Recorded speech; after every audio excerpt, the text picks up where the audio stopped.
contemplated the ocean without understanding it. I could feel the immense energy of its waters. I was astonished by the depths of its blooms. I breathed the air of the wide open seas. But in reality, I saw nothing. Here at Shark Bay in Australia, the cliffs whisper to me the history of the earth. They are born from the life of the ocean, a vast graveyard created by billions of skeletons of marine animals accumulated at the bottom of the seas when the earth itself was entirely ocean. These organisms created the air I breathe and the atmosphere which protects me. I see powerful tides carving furrows in the sand. I don't see that this movement is the source of all life. I see the wind shaping the dunes. I don't see the deep relationship of the earth and the sea.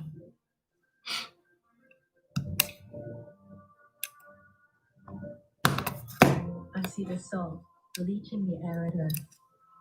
I don't see what the ocean brings to life on the continents.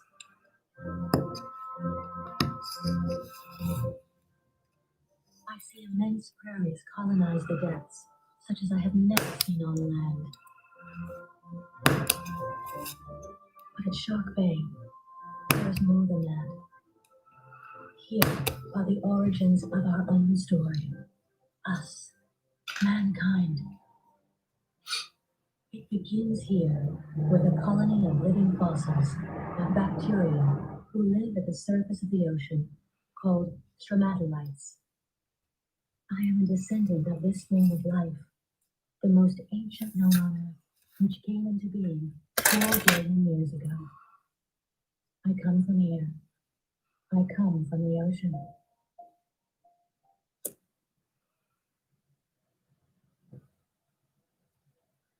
And now, facing the ocean, all I can see is us, mankind. We are 7 billion human beings.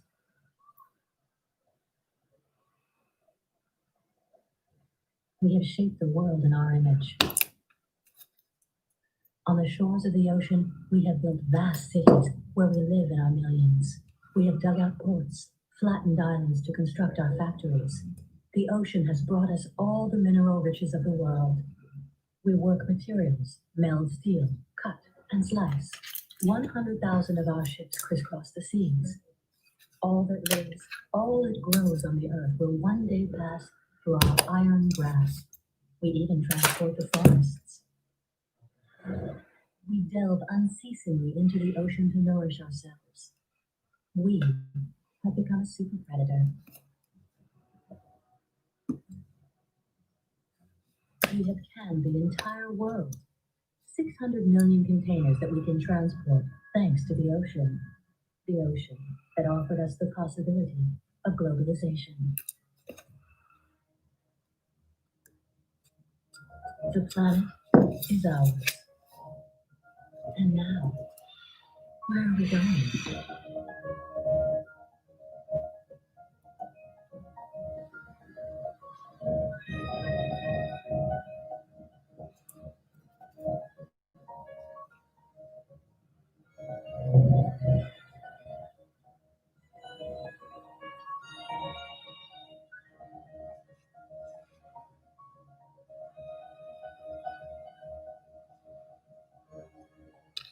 I am becoming aware of the consequences of my power.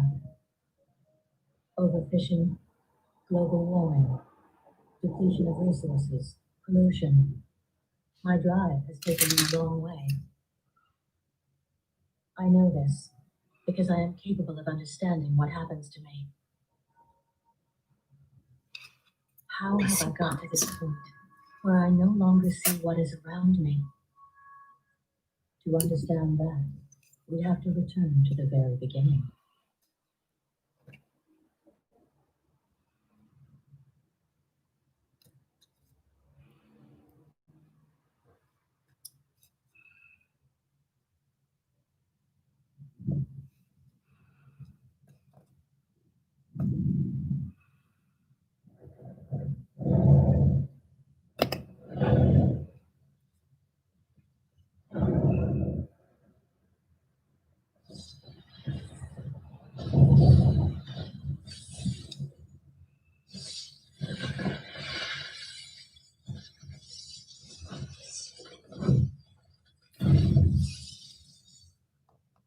beginning, the Earth consumed itself, shaken by violent convulsions. The fusing matter was subjected to violent bombardments of meteors coming from the solar system.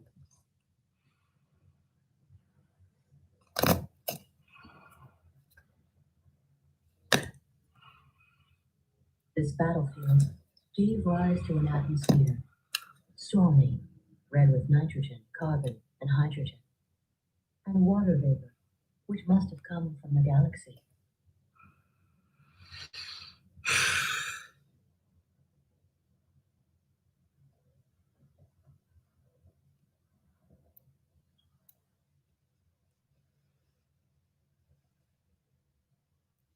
The surface of the Earth is like an enormous bubble heated under pressure to over 700 degrees Celsius.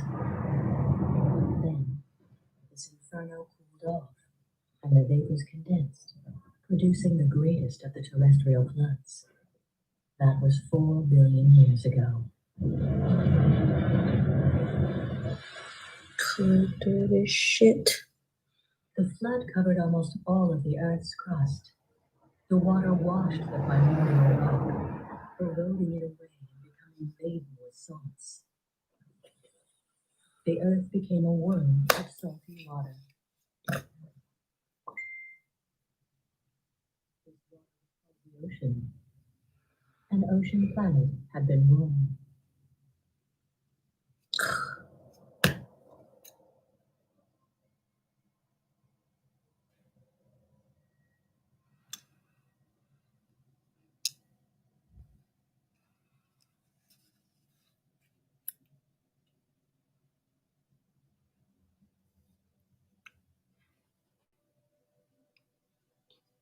In the Ice Age, 700 million years ago, the temperature fell.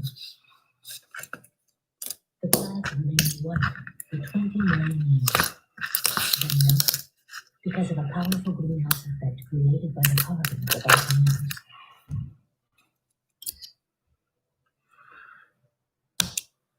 Other glaciations followed, alternating with warming. From this period, there remained the immense icy regions of the north and south poles of the globe.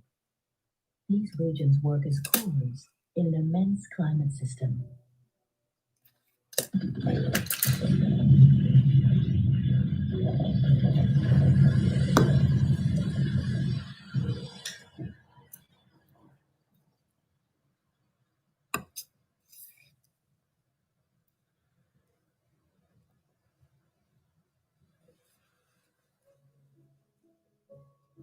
Close to the equator, the sun heats the ocean, which seems to boil. This contrast between the hot regions and the cold regions generates powerful air currents. These are the winds, essential to this story. The winds descend cold and heavy from the polar regions and collide with the hot light air of the equator. These winds, curved by the rotation of the Earth, form gigantic whirlpools. On contact with the ocean, these winds push the water. They generate powerful marine currents capable of moving millions of cubic meters of water across the ocean.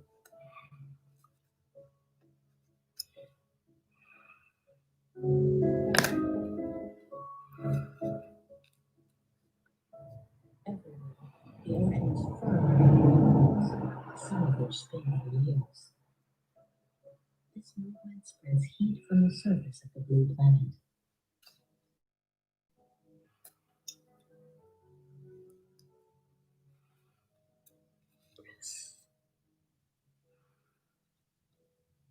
The hot water of the tropics rises up towards the poles. Then this water cools, becomes more dense, laden with salt, and falls down into the depths.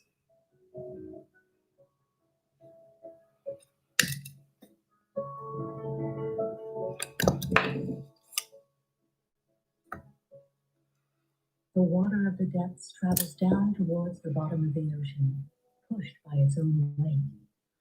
It carries with it the polar cold. Finally, it collides against the bottom, and returns towards the waters of the surface where it reheats. It takes 1,000 years for a drop of water to complete this ocean cycle. These currents have created a temperate climate on Earth. It is to them we owe the creation of a living planet.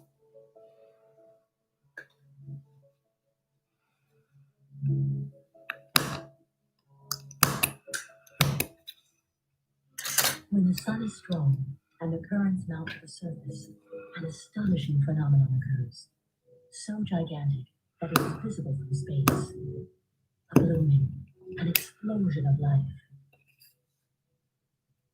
This life which appears is called plankton, floating life, because it cannot move itself and drifts with the water. This blooming gets its energy from the sun. It occurs between the surface and the first 100 meters depth, where the rays penetrate the ocean. Firstly, there are tiny algae which spread like an immense floating prairie between two expanses of water. Just the biomass thus produced every year represents half the vegetation of the planet. Some microalgae resemble distant galaxies. These are protists, very ancient organisms. Despite their complexity, most of them are nothing but a single cell surrounded by a silica or lime skeleton.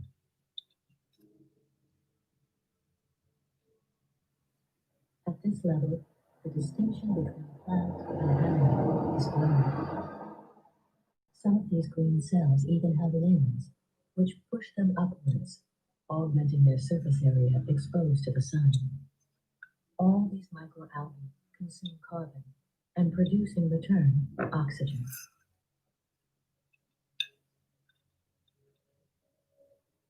Half of the air we breathe comes from these microalgae. The ocean is the blue.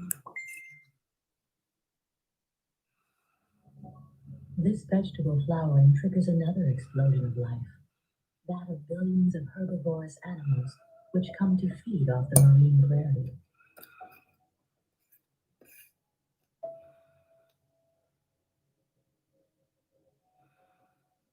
These animals measure hardly a few millimeters, often much less. They're classed as jellyfish, crustaceans, cells, shellfish, larvae, thousands of groups of species. Among the most important of them are the innumerable tiny shrimps, the krill, which graze on the algae night and day, and the copepods, a sort of tiny sea flea who swim by leaping, propelled by their legs. The copepods are hunted by all the carnivores in the plankton. In particular, these arrow-shaped predators, voracious and armed with silicon teeth.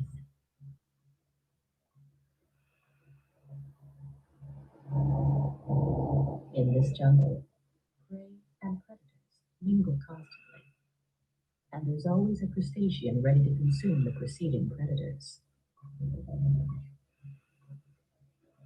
Each instant of life is an act of survival.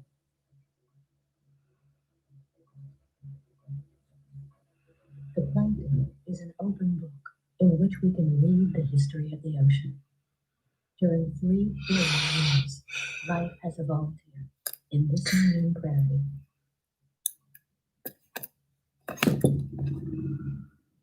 Some very ancient species, like the gelatinous animals, have only evolved in the ocean. In perfect harmony with the liquid environment, they have an elastic body which allows them simultaneously to suck in food and to move. Sometimes they hook onto one another, forming immense chains to facilitate moving in a current. It looks chaotic, but each living entity is organized down to the smallest detail. These explosions of life eventually disappear, devoured by a lack of resources or wiped out by an invisible enemy, an attack by a virus. Billions of viruses whose biological role is to regulate each explosion of life. Nature doesn't tolerate excess.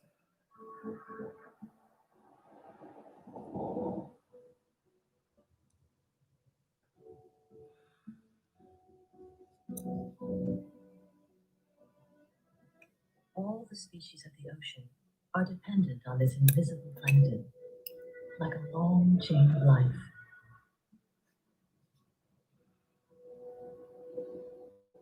At the end of the winter, the mackerel depart from hibernation in the depths of the ocean. They come up to the surface, seeking the marine prairie.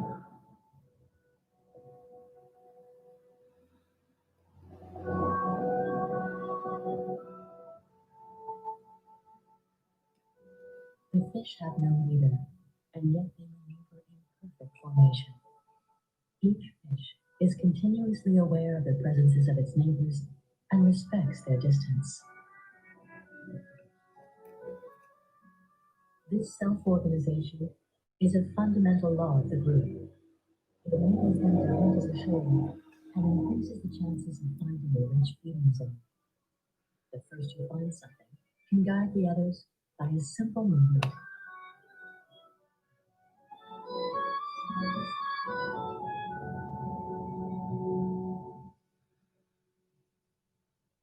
The sailfish is the fastest fish in the ocean.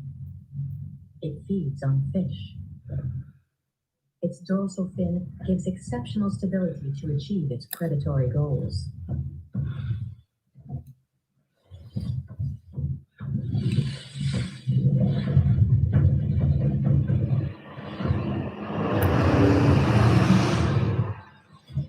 A 100-kilo sailfish will consume in its lifetime 1,000 kilos of mackerel, who themselves have consumed 10,000 kilos of zooplankton, who themselves have grazed on 100,000 kilos of marine prairie. The food chain is a hierarchy, a pyramid structure.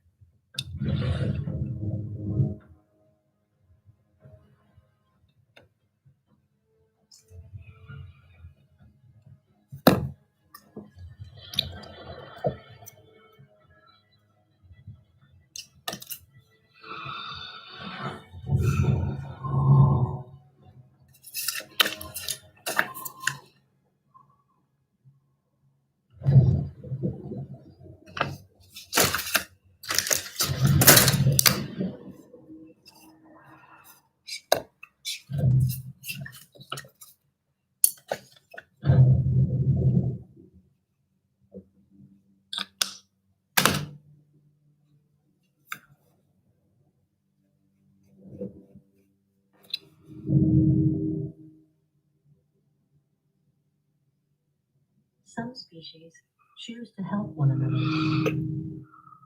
Manta rays only eat plankton. Their 6-meter wingspan offers shelter. In return, the smaller fish remove the host's parasites.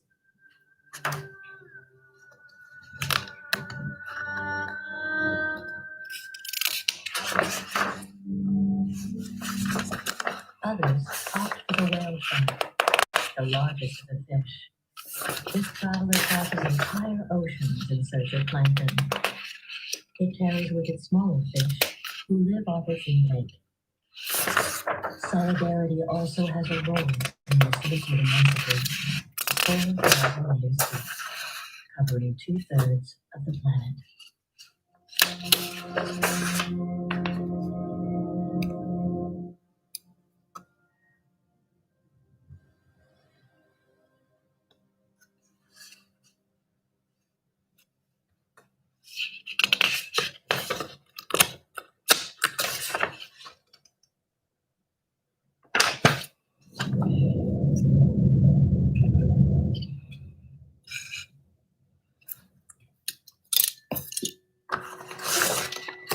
Sometimes this journey is interrupted by land.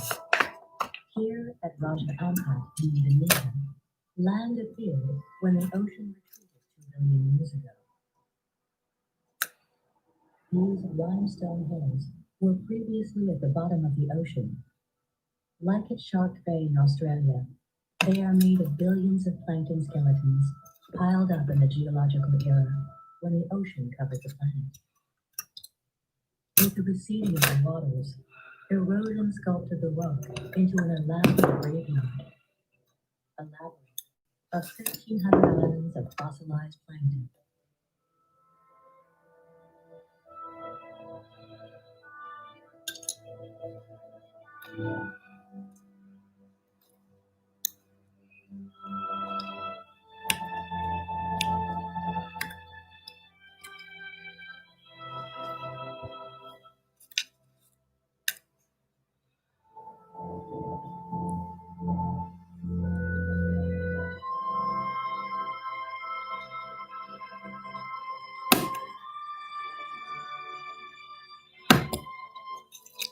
The Raja Ampat archipelago is at the heart of a region rich in biodiversity. 1,400 species of fish live here, and a quarter of all marine species. The source of this prodigious diversity is once more life itself.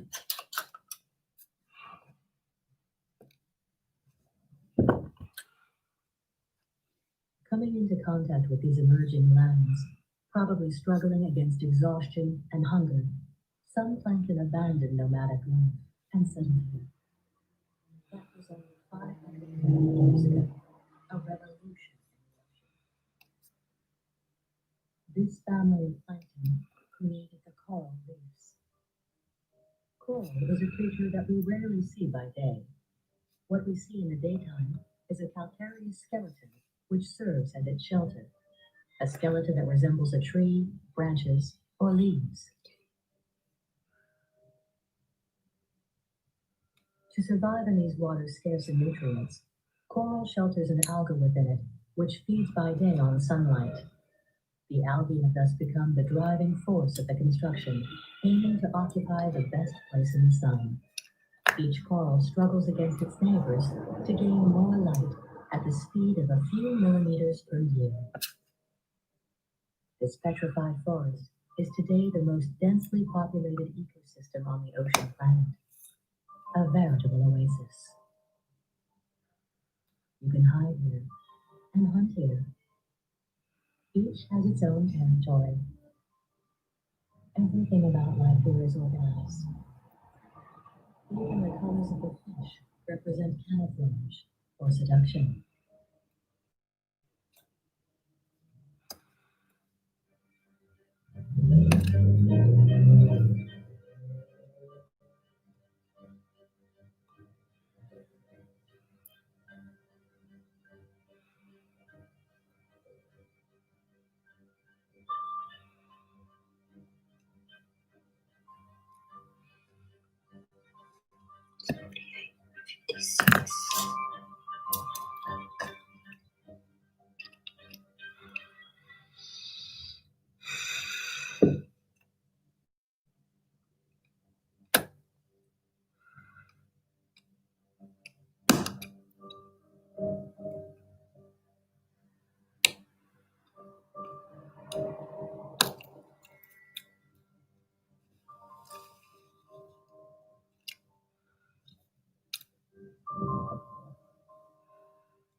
Like a marvelous marine city, crowds pour in through the gates. They come from far away to get rid of their parasites, because only the reef offers enough diversity to guarantee that kind of service.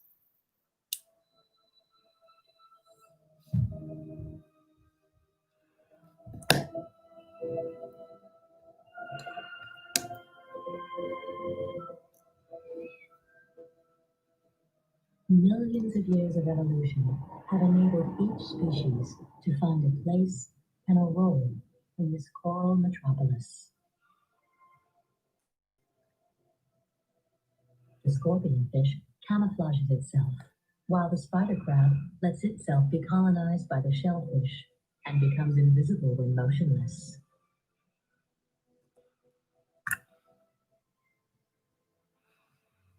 Or you can hide.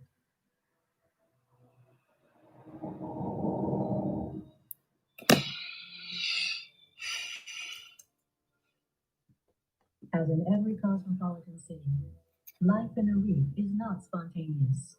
There are codes, rules of social life to be respected, if you don't want to end up in your neighbor's stomach.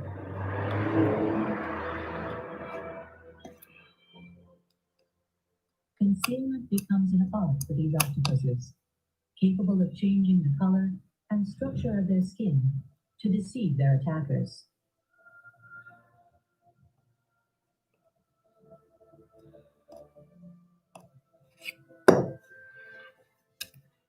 Despite the risk of this collective existence, many species use the reef as a nursery.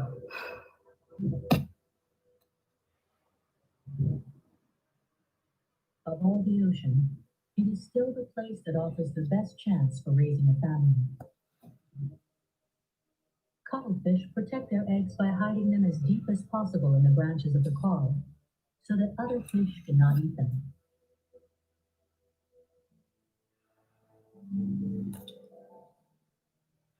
The tentacles of the anemones are poisonous, even deadly.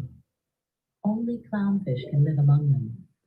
They immunize themselves by rubbing against the tentacles from a very young age. This natural vaccination then enables them to use the anemone as a refuge.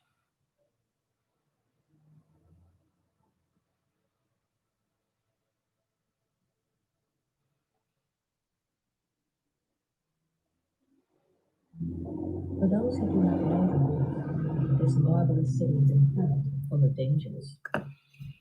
The sand is not a flower, but a coral without a skeleton, an animal that traps the plankton in its tentacles.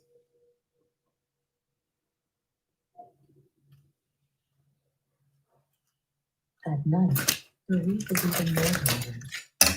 The living part of the coral, the polyp, is invisible by day, but appears at night. This gelatinous creature is a distant cousin of the jellyfish. It also hunts with its tentacles. Immobile in the reef, it relies on the marine currents to bring its prey.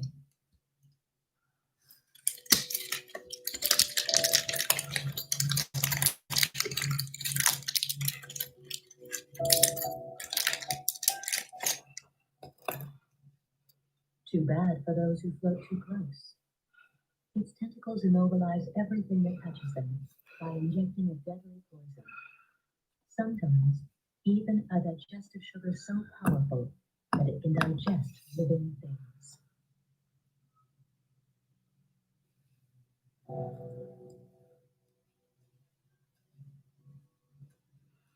The reef is a dangerous predator.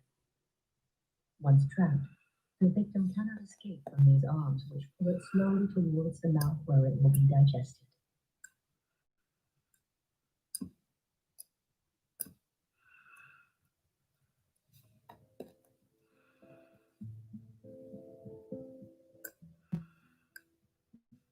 Once a year, at exactly the same time of the spring full moon, an extraordinary event occurs. The reef enters its reproductive phase. By millions, they release male and female gametes. Fusing together, they give birth to larvae, the larvae of the future coral reefs.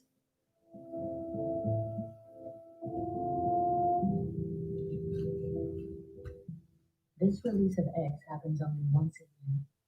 It lasts for only a few hours, and it depends on perfect synchronization between all the corals of a given species.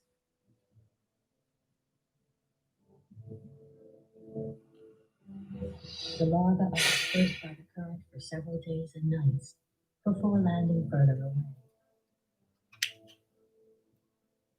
They leave to conquer a new territory. Those which survive fix on new walls of the sea deeps to perpetuate the immense coral city which gave birth to them. It's a constant expansion. For 500 million years, the coral have been growing, dying, growing. Their construction has built an empire visible from the skies, the biggest living construction of the planet.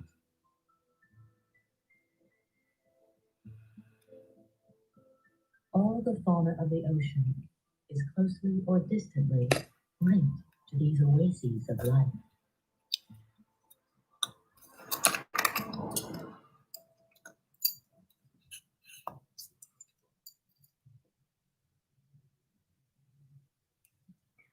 In Polynesia, the grouper make a long voyage to come and lay their eggs on the side of the reef. It's a huge meeting for this normally solitary community who come to make use for shelter for their reproduction. But this meeting is also attended by marauding gray sharks. In the course of their lives, groupers start off female, then change sex, and become male once they are above a certain weight and age. They leap forward, mixing their sperm.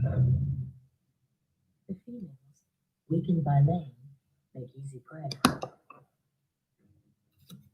The sharks attack. They will massacre many of the grouper, but this predation, paradoxically, is vital for the grouper as a species, who will otherwise reproduce too fast and become too numerous.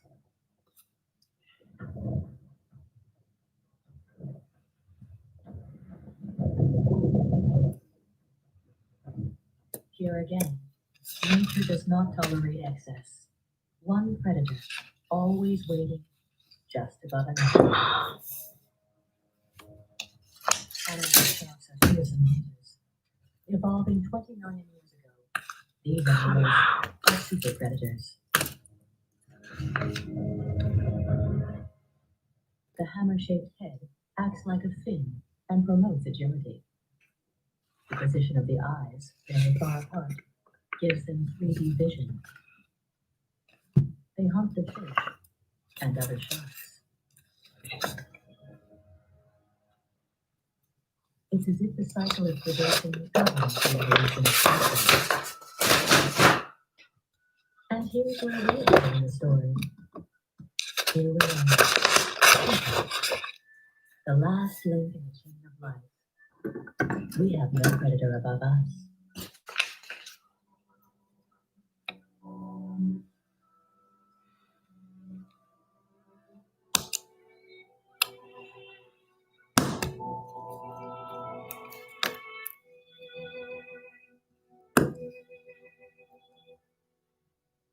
We began here, on the other side of the mirror of the ocean.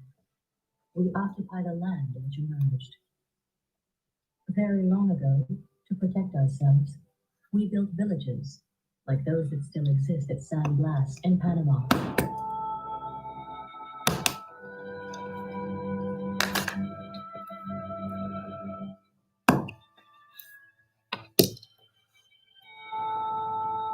We can't swim like the fish, so we conceived boats to cross the oceans.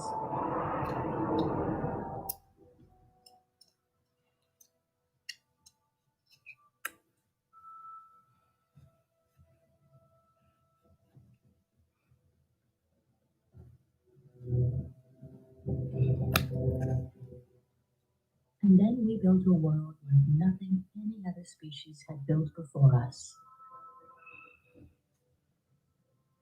To build our towns, we constructed bridges between islands. We conquered the ocean via the land. We learned to dig through mountains, change the course of the waters, and even create islands. We built an empire even bigger than the coral cities. Our walls, our enormous towns can be seen from the sky. Through our intelligence, we, weak humanity, became really very strong. Fuck off. Rich or poor, half the people of our world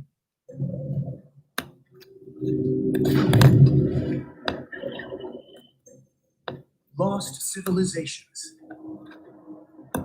mysterious sunken cities, and legendary Atlantis itself.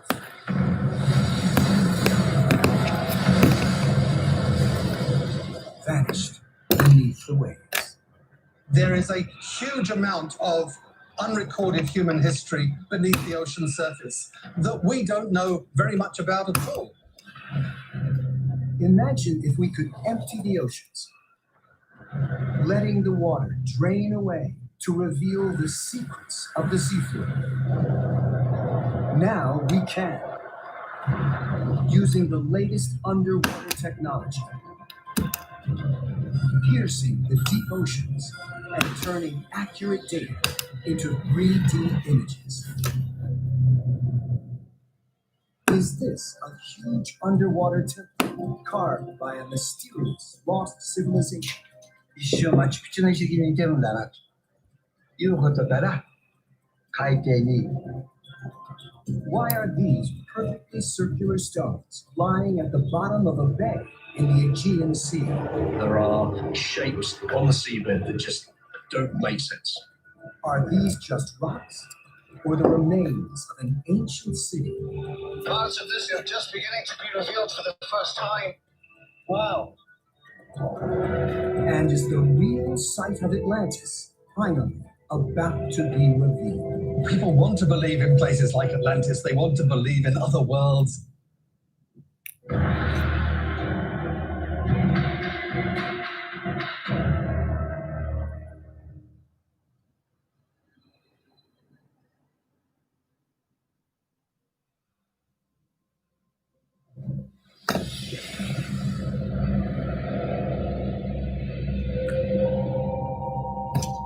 Stories of sunken cities have fascinated for millennia.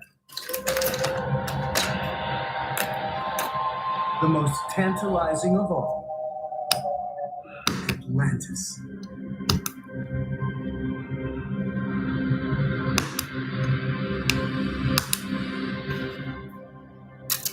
First described by ancient philosopher Plato, a dazzling civilization destroyed by the gods as punishment for human pride.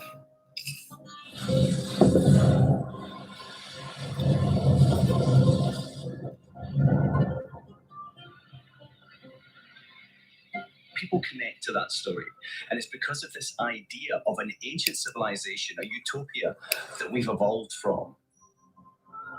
2,000 years later, the idea of Atlantis continues to fascinate A-list archaeologists and the producers of B-list movies. Atlantis is the story of those who, like today, would use the marvels of science to conquer and enslave. Atlantis, a world that worshipped strange gods of science, a science gone berserk. Plato would have loved this, okay? He would have had a great time. He would have said, at last, people are listening to me. People are taking my story seriously. And he would have enjoyed this immensely. Using science, not science fiction, draining the oceans exposes new evidence about Atlantis and other stories of great sunken cities around the world. As the waters recede from around the remote Japanese island of Yanaguni, a mysterious formation begins to appear.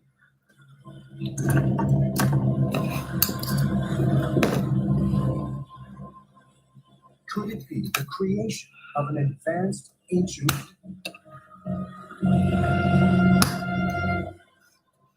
Yanaguni lies in the East China Sea. The waters here are perilous. Schools of hammerhead sharks patrol amid powerful currents. Typhoons frequently batter the island. For divers, it's the ultimate challenge. Kiyachiro Arataki is one of the pioneers of diving here. 空中から空から地形を見てるように The water was crystal clear. I felt as if I were looking down into the seabed from the sky. Searching for a new dive site, he makes a startling discovery.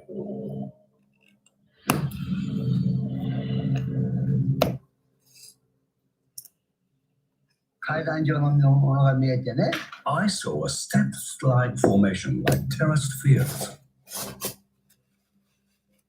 I thought for a moment it was similar to the Machu Picchu ruins. 海底にマチュピチュの遺跡があるということで、 So I named the spot the submarine ruins. It's an extraordinary spectacle.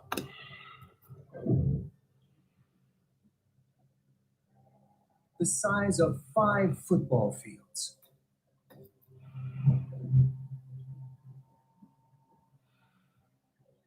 Smooth-sided walls rise up to the summit, the height of an 8-story building. Flights of stone steps climb up from the base. And on every side, the shapes and forms are strikingly regular. それもありますが、調査結果、 It can't be formed naturally without human involvement. It couldn't be like that. So, what could it be?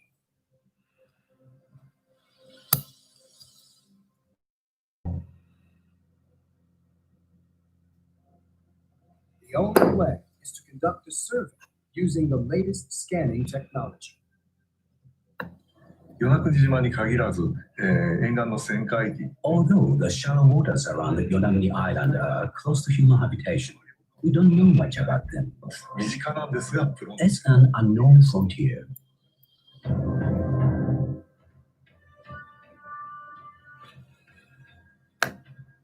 Using sonar scans, Hironobu Kan records a complete digital map of the seafloor. Using this data, it's possible for the very first time to drain away the waters and reveal what lies beneath in exact detail. The summit of the mysterious structure begins to appear.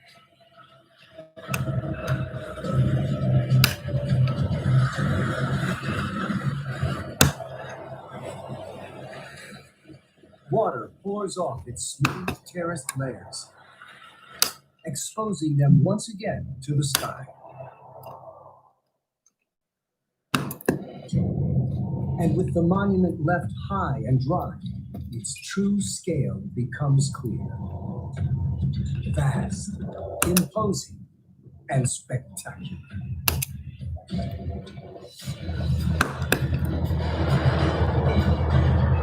The incredible discovery attracts worldwide attention.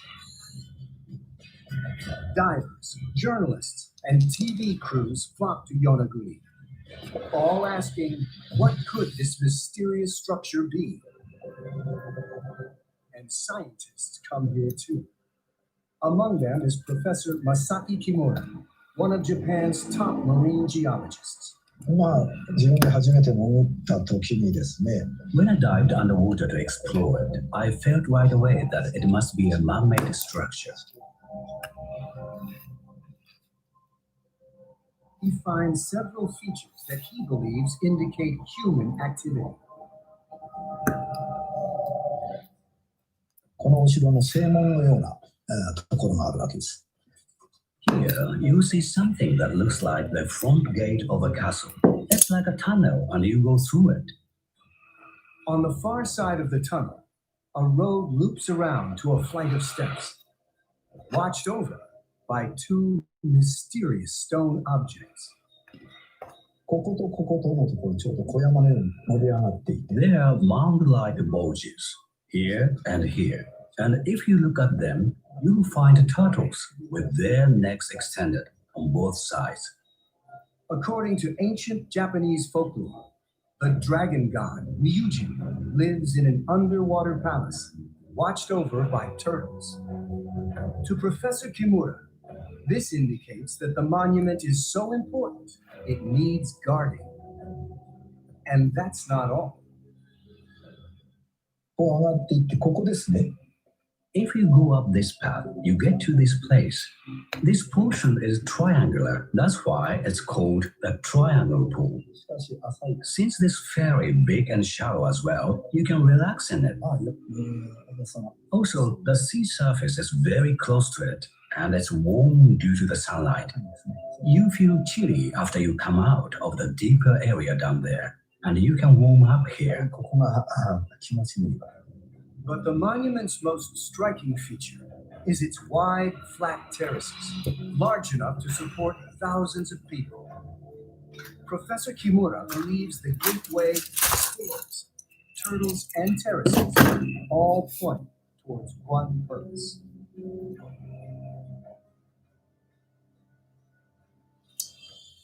やっぱり形から見ればですね、まあ、お城。 Judging from its shape, I think they used it as a castle. But to prove his theory, Professor Kimura needs more: the artifacts of those who once lived here. He scours the structure looking for clues and discovers what looks like primitive tools. Then, hidden behind one of the great walls, the most remarkable find of all. こういうところにプラスという字が彫ってある。 Look at this. A symbol is inscribed here, and here's a hole. Probably they hung this article like this. And here's something looking like a letter. Maybe it could be a kind of talisman to protect people from evil. For Professor Kimura, the case is closed.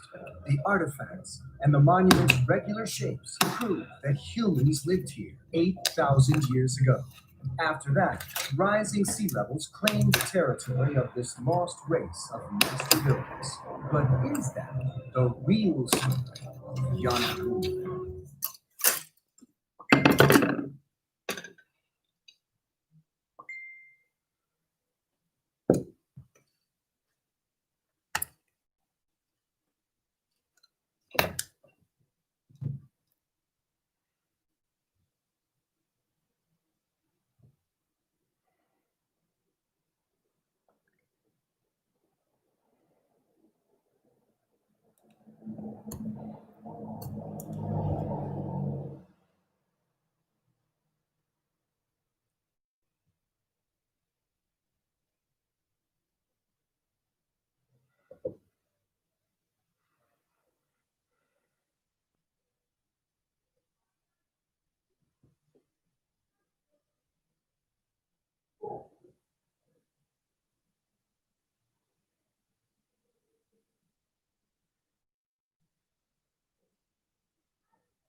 Humanity has suffered pandemics of various sizes and degrees of severity throughout history. They were recounted in the Bible, occurred during the reigns of Roman emperors like Justinian, and even followed the First World War. But the time of the Black Death was something else entirely. The story of the Black Death is the story of a perfect storm. It was the focal point where the conditions of cities, expansion of the human population, the explosion of trade, and just the right political situations met. a powerfully lethal bacterium with an equally powerful vector of transmission. It went by many names: the Black Death, the Plague, the Great Mortality, and many others. But we know it so well because of its infamy. It was, after all, estimated that 30 to 40% of Europe died. But Europe was not alone. Africa, the Middle East, India, and East Asia were all in its path of destruction. In the end, it was suspected that worldwide, 200 million people died. A number so high that every outbreak before or since has not even come close. And this is especially impressive when you figure in that the world population at the time was approximately 500 million. Our story begins not in Europe, but far to the east. No one is exactly certain where the plague hides its lair, but many agree it lies somewhere where the Great Eurasian steppe meets the Gobi Desert. Some claim it came from the Mongolian plateau, from a region of the Great Desert itself, a place that Marco Polo on his journey would say that when a traveler became isolated, he would hear the voices of devils leading him astray, and the arid wind could make 1,000 fantasies throng to the mind. Whereas others felt it was on the banks of Lake Issyk-Kul, one of the deepest lakes in the world, where the contagion lay in wait. Now left to its own devices, the plague would infect small rodents and animals, and due to its lethal nature, it would not have easily been able to escape its isolated domain. But by the mid-14th century, the steppe was unified by the Pax Mongolica, and trade had rebounded on a massive scale. What was once a desolate and isolated land was now crisscrossed by the Silk Roads. It was traversed by throngs of merchants hoping to make their fortune. A multitude of trade stations and oasis stopping points were also established. What's more, to expedite messages that kept the bureaucracy of the Great Mongol Empire and its later fractured states working, the riders of the Yam, essentially a Mongolian Pony Express, were created. Suddenly, the plague had a mechanism to expand its domain, and it eagerly awaited its chance to do so.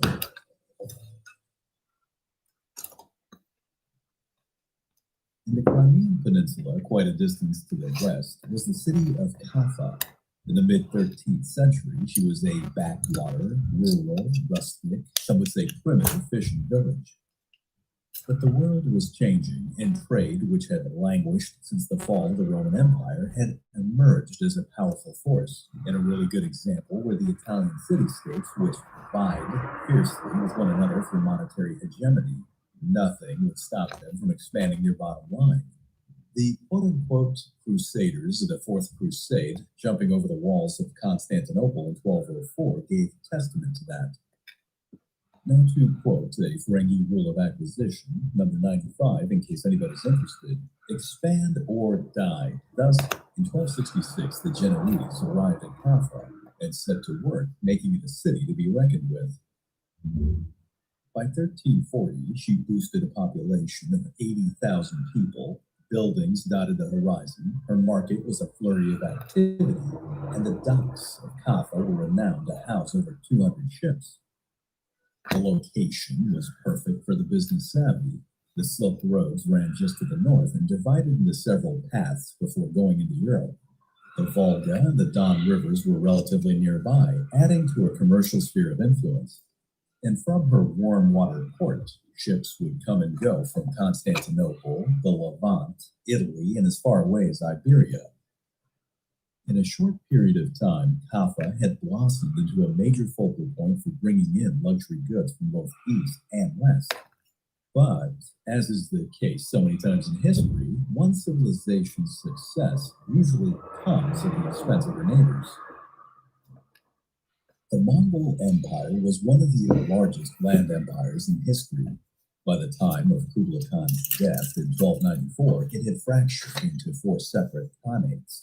Each had their own agenda and modus operandi, but don't let the division fool you. Each khanate was still very powerful, of which the Golden Horde exercised authority over the Crimea. To them, it was a small portion of their vast realm. Now, the armies of the Golden Horde were comprised to a certain extent with the Tartars. This was a nomadic tribe from eastern Mongolia that were conquered in the days of Genghis Khan. They had been integrated into the Mongolian armies and helped with the western expansion of the empire. By the mid-14th century, the Golden Horde relied on the Tartars to help govern their land. Now, to put this all into context, Kaffa, and for that matter, the Genoese presence, existed only because the Golden Horde allowed it. The land on which the trading city flourished was essentially a grant for the purposes of enriching the Khan's bank account. But for the 2 decades leading up to the early 1340s, political, economic, and religious friction between the Mongols and the Genoese were mounting. Thus, by the year 1343, very little was needed to ignite a precarious situation into open hostility.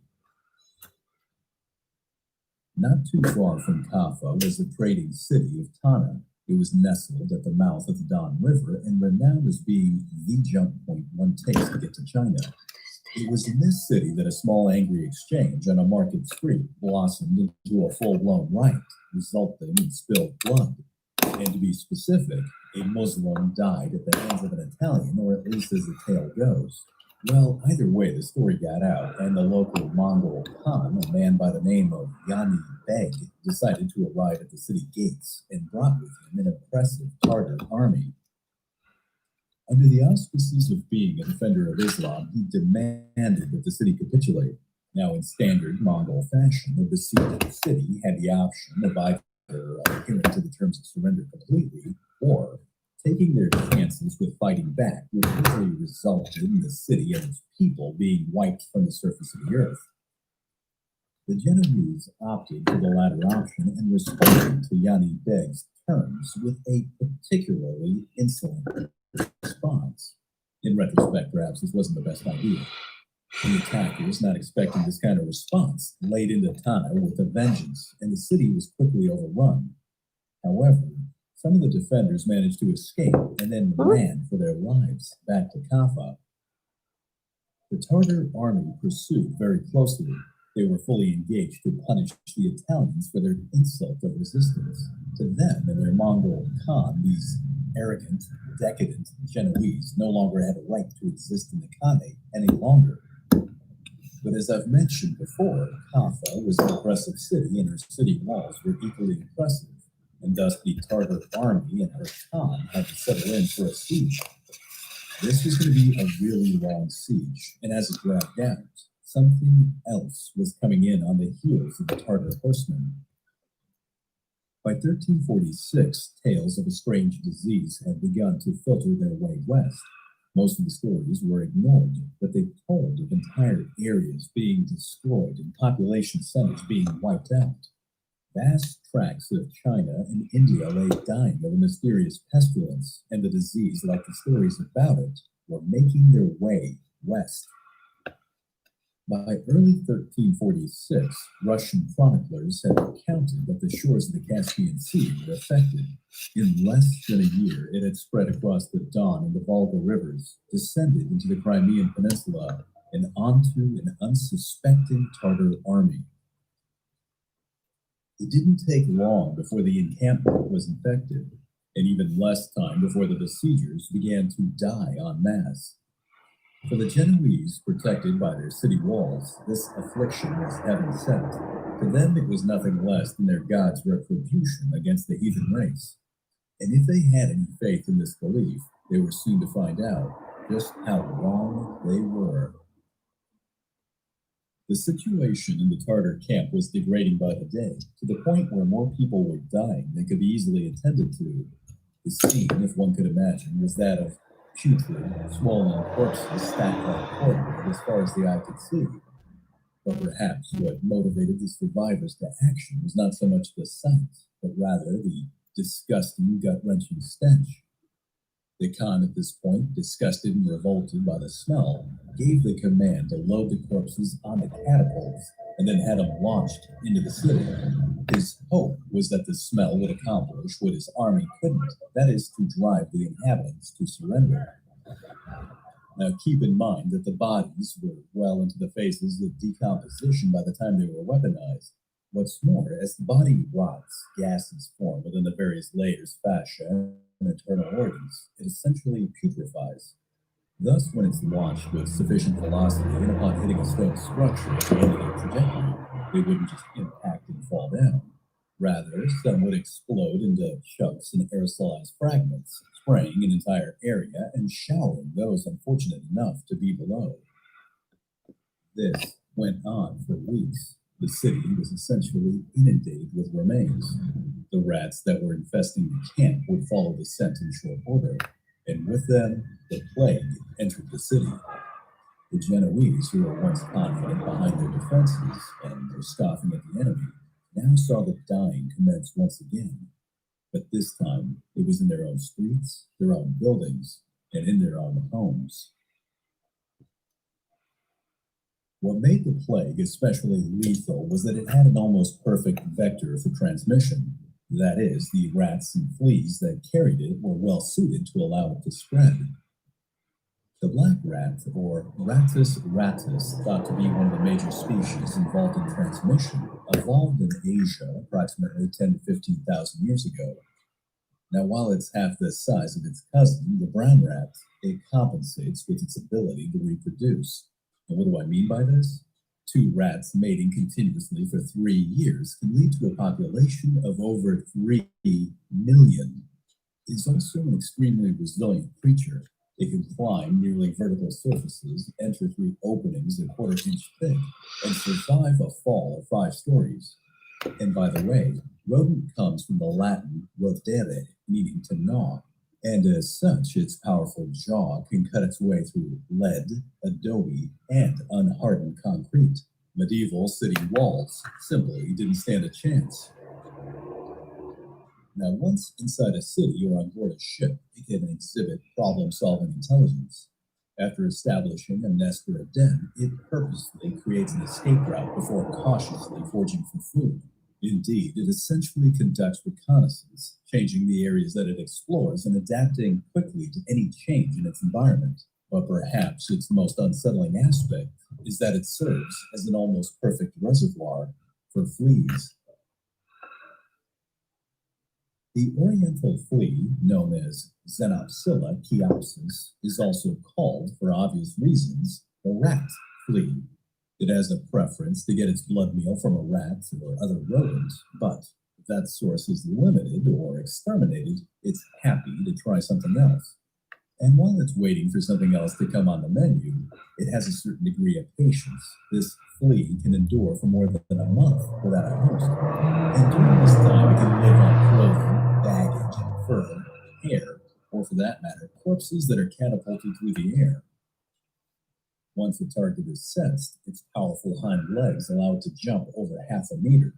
And once it lands, its exceptional bite can penetrate directly into the bloodstream of its host, where it can suck up a meal. Now, in a normal flea, this blood would flow without interruption into the flea's stomach. Plague-infested fleas, on the other hand, were a completely different story. Once infected, the plague bacterium would multiply within the flea itself, blocking its foregut, and more importantly, its ability to ingest a meal. This would make the flea even more voracious, resulting in multiple bites. And with each bite, the plague bacteria would be regurgitated into the host.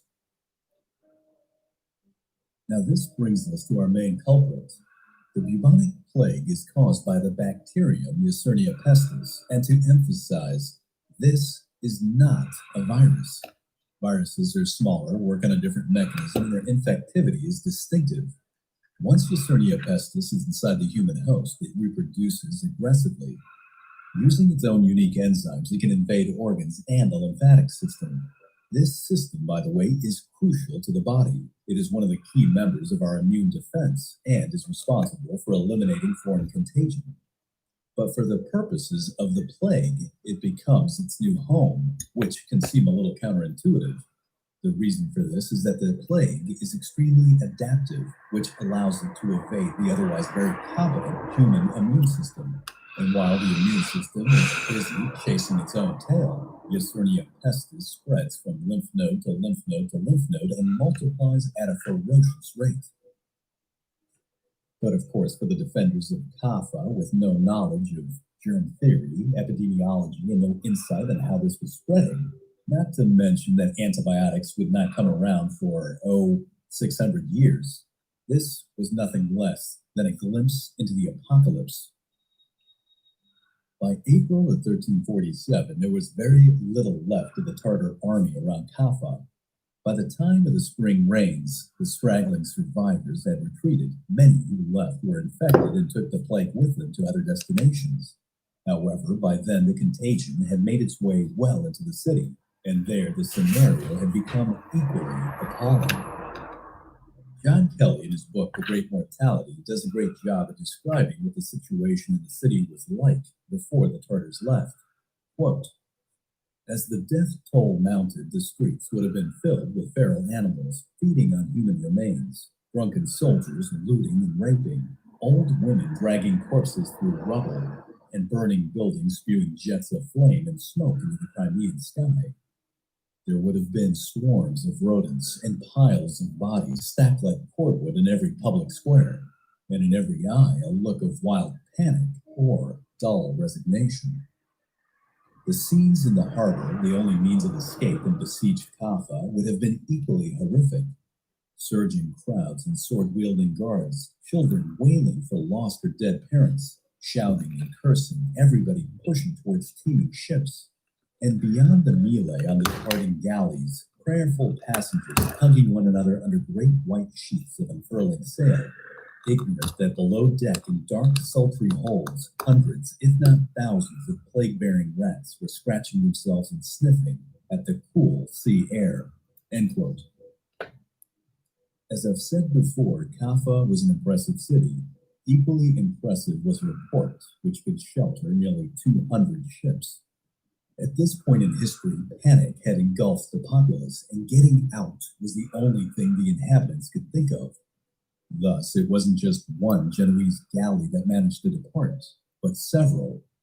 Their journey would take them south through the Black Sea, then through the narrow Bosphorus and the Sea of Marmara. Their destinations were the great ports of the entire Mediterranean world.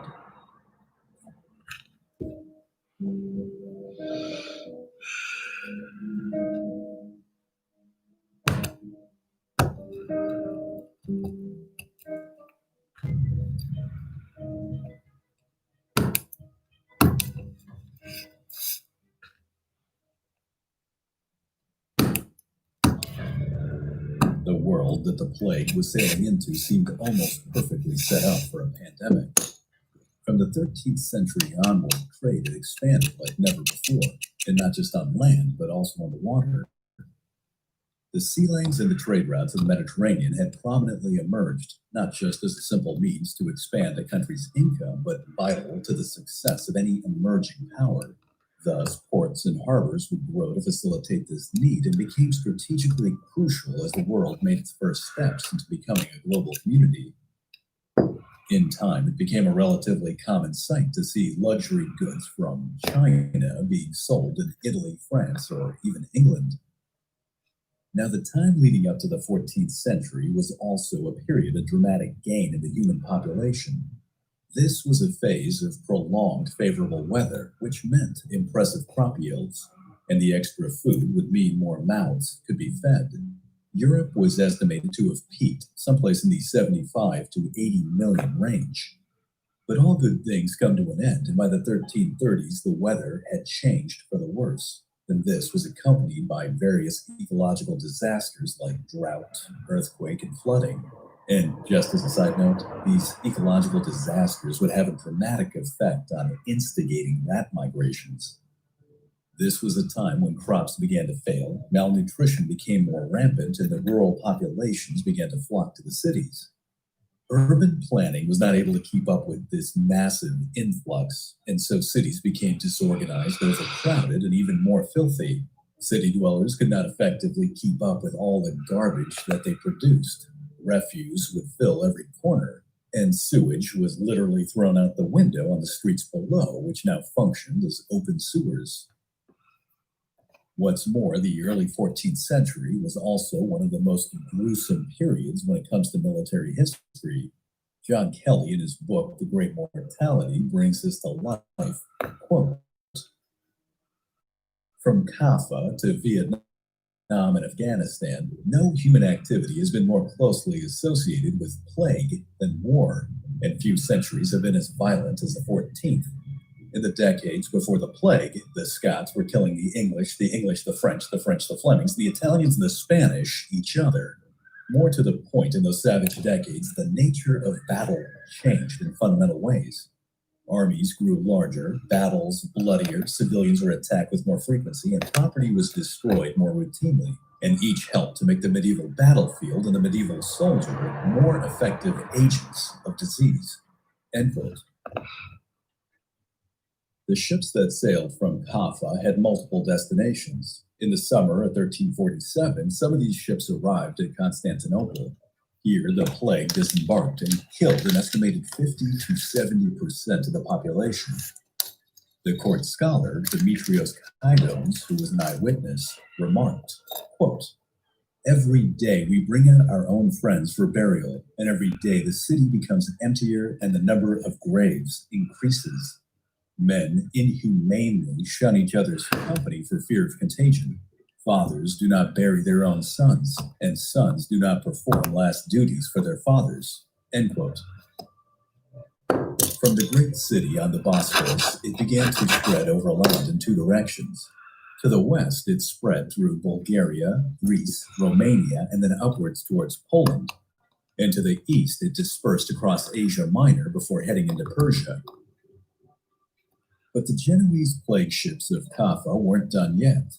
They continued to sail south through the Dardanelles and onwards to ports in Cyprus, the Levant, Egypt, and then all the way across to Sicily. In October of 1347, 12 Genoese galleys arrived in Messina. It was here that the great mortality first seemed to appear in the historical narrative. The local authorities who were first to witness these incoming ships saw scores of men and women encrusted with lesions, many in the various stages of dying. Stacks of dead bodies were later discovered below deck. After a period of deliberation, the decision was made to turn these ships out. But by then, it was much too late.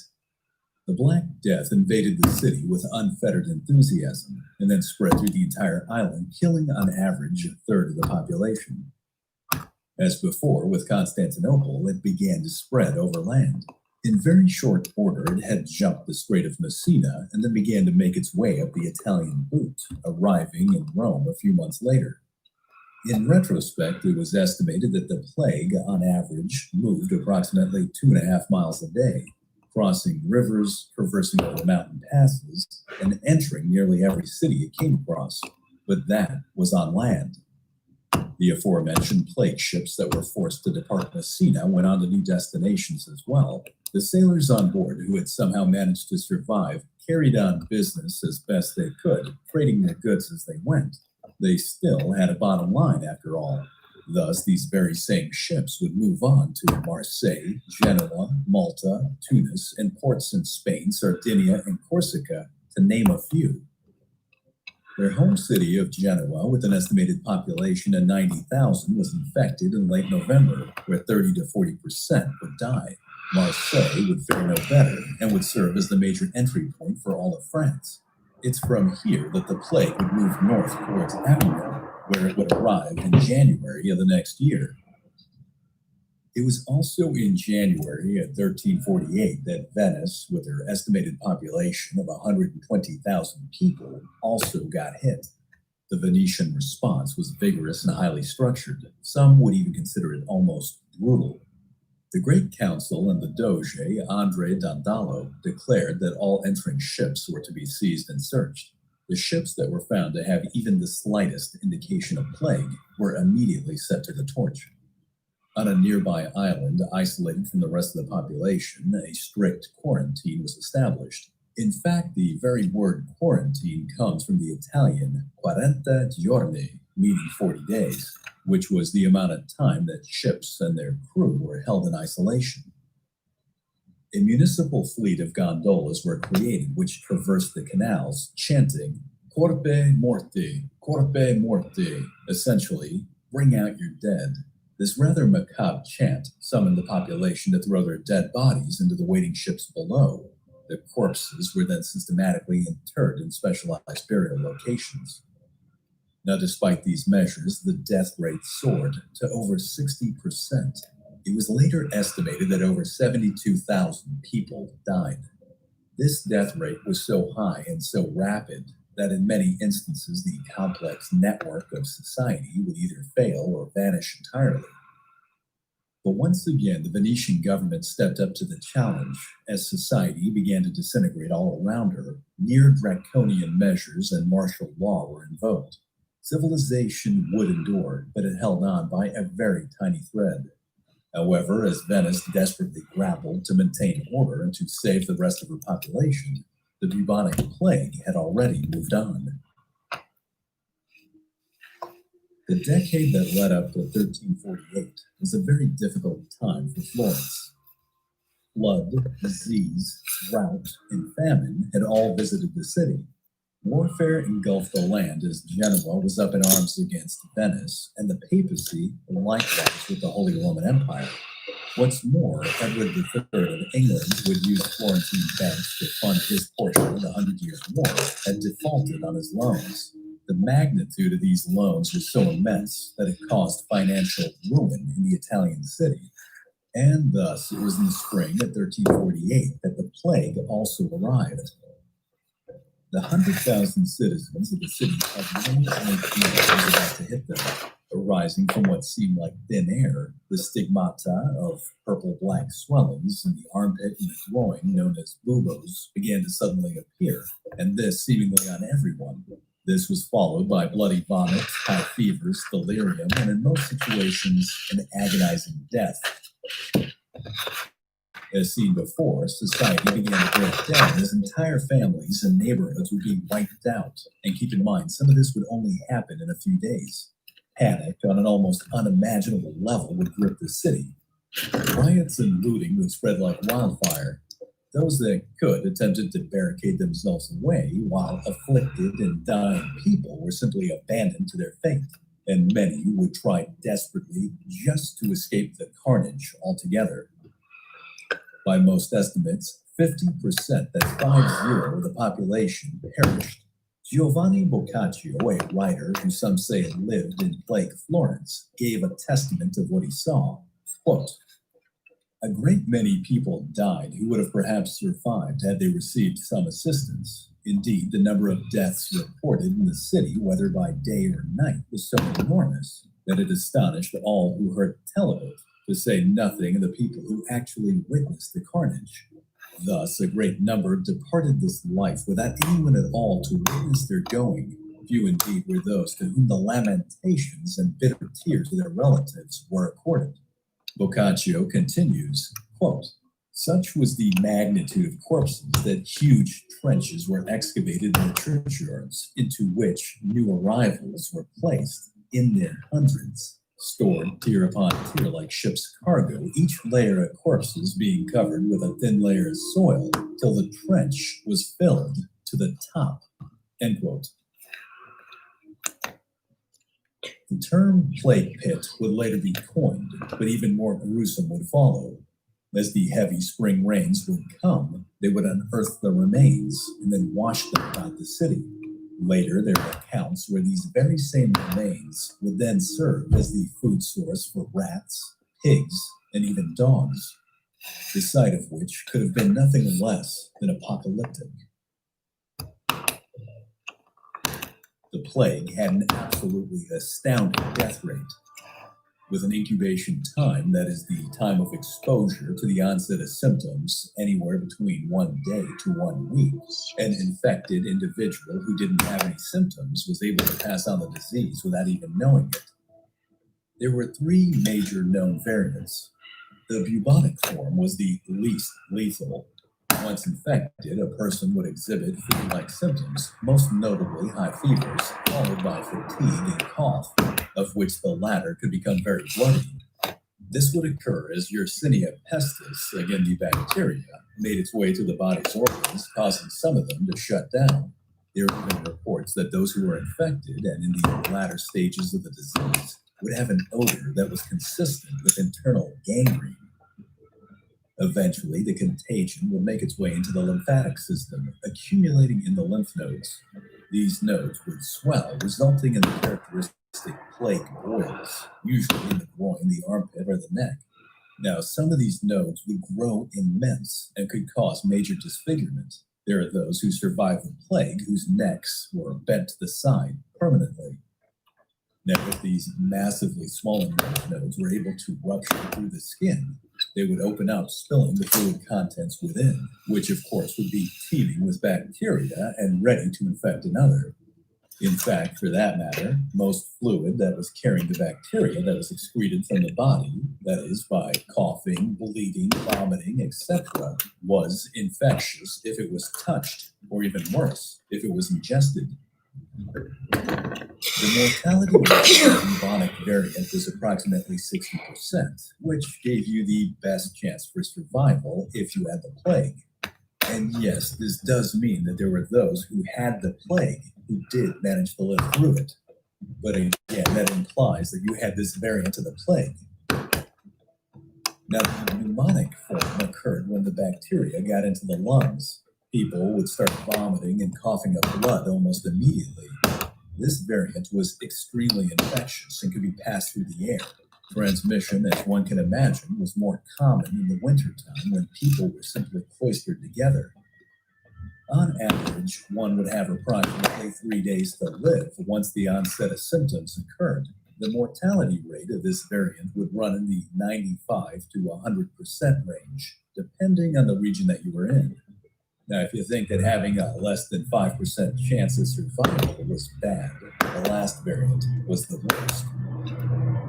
If the bacterial count in the body reached maximum density and then spilled into the bloodstream, you would end up with the septicemic variant of the plague. The body would simply go into massive shock and shut down, and no one recovered from this. And to put this all into perspective, the time frame between beginning to feel ill and dying was approximately 14 and a half hours. Family members would literally kiss their seemingly healthy loved ones goodnight, only to find them dead in the morning. Think for a second how this could possibly change one's worldview. And then take it a step further.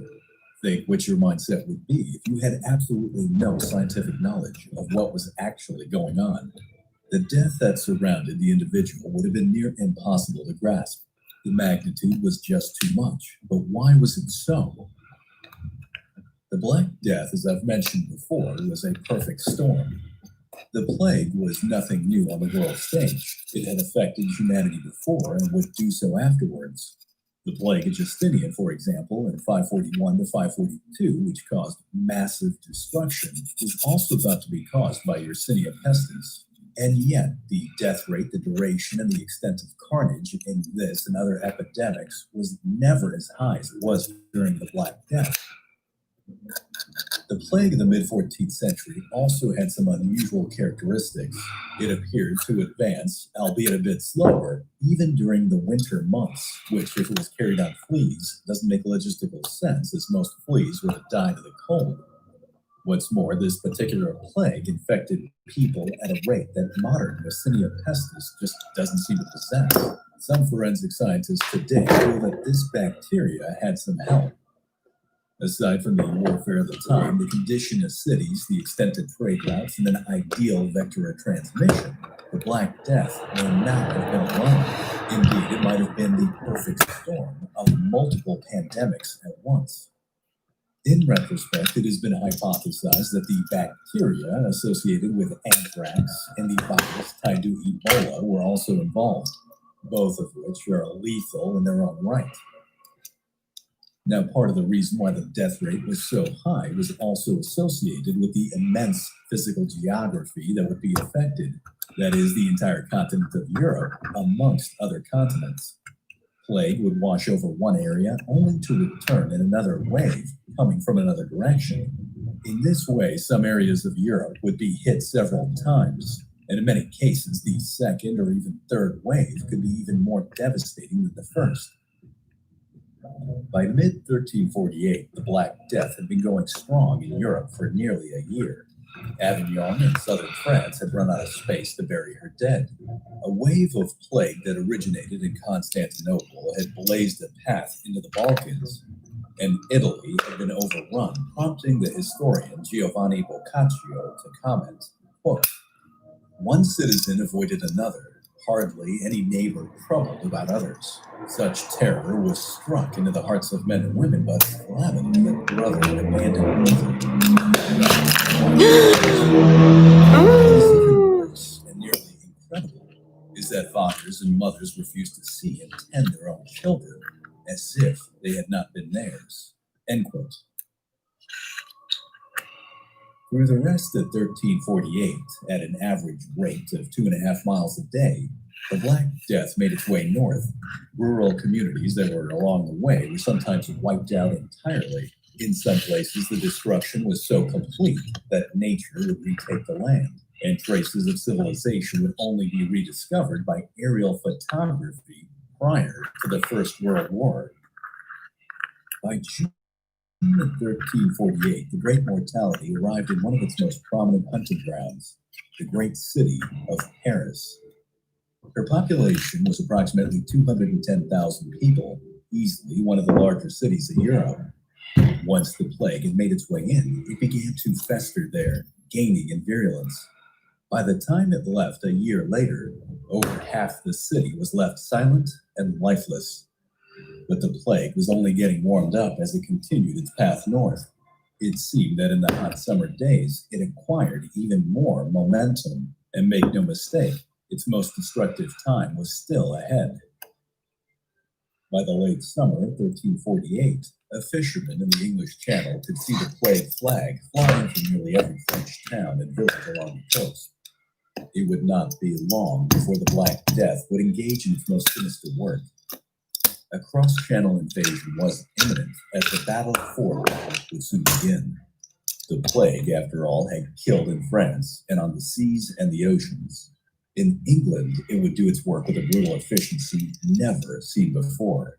There, it would kill on the beaches and on the landing grounds. It would kill in the fields and the streets and the hills. And it would seem as if it would never surrender.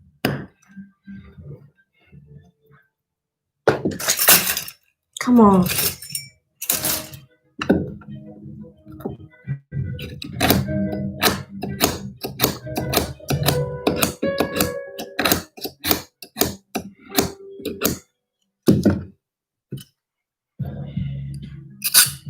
As Avignon, Paris, Florence, and many other cities were running out of space to bury their dead, England was enjoying a relatively good summer in the year 1348. Her popular king, Edward III, had replaced the rather unpopular Edward II, who, let's just say, came to a rather unpleasant end, literally. Edward III had gone on to achieve glory against the French at the Battle of Crécy in 1346. His victorious troops would steadily bring back the spoils of war to the port of Calais, where they'd be shipped across the English Channel to an absolutely triumphant Britain. But this train of goods increasingly made its way through a French countryside where the number of cities displaying the plague flag would be increasing by the day. Plus, keep in mind that English wool at this point in history was in extremely high demand, and plague or not, trade continued relatively unabated despite the looming threat. English sheep, after all, in mid-1348, estimated at approximately 8 million, outnumbered English people by a decent margin. That commodity simply had to get out, as other goods needed to get in, and social distancing was just not a high priority. The Black Death came with a vengeance never seen before. Historians in retrospect feel that the plague came from Calais and landed on several fronts. Along the Channel coast, the Great Mortality arrived at Southampton, Portsmouth, and the small port of Melcombe, which is now part of Weymouth. Another front began at Bristol, where it was suspected a ship from Gascony docked with a cargo of French wine. The effect of its landing was striking and immediate. The local monk, Henry Knighton, described it as, quote, "A cruel death took just 2 days to break out all over town. For many, it was nothing less than sudden death." End quote. Now, from these two separate beachheads, one along the Channel coast and the other from Bristol, the plague began to move inland along the roads and the river systems. Now, whereas the average death rate in a city in continental Europe was approximately 33%, in England it would soar to an incredible 55%. And again, this is on average. Some cities would see as high as 80 to 90% of their population perish.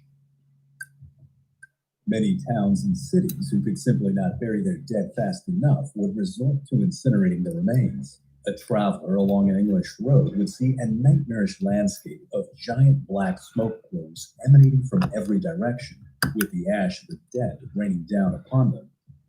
So many people died that industries were left abandoned, fields were untended, livestock would be dying by the thousands in the pastures, and the streets of small villages and towns would be overgrown and be taken by nature.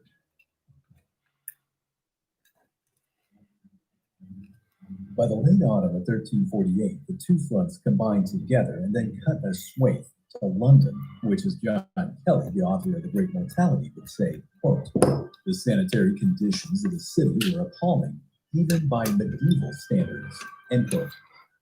London at this time was estimated to have had 80 to 100,000 people, of which over half of them would be taken by a particularly sinister 1-2 punch. First, by the pneumonic variant, as the cooler weather of the fall and winter would drive people indoors and thus closer together. And then second, by the bubonic form in the spring, as the warming months brought fleas and rats back into action.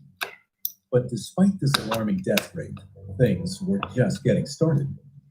For the rest of 1349, the plague advanced to the north, and just like in France, it overran one city after the next. But again, in England, it seemed to inflict death at an unusually high rate as it continued its relentless drive.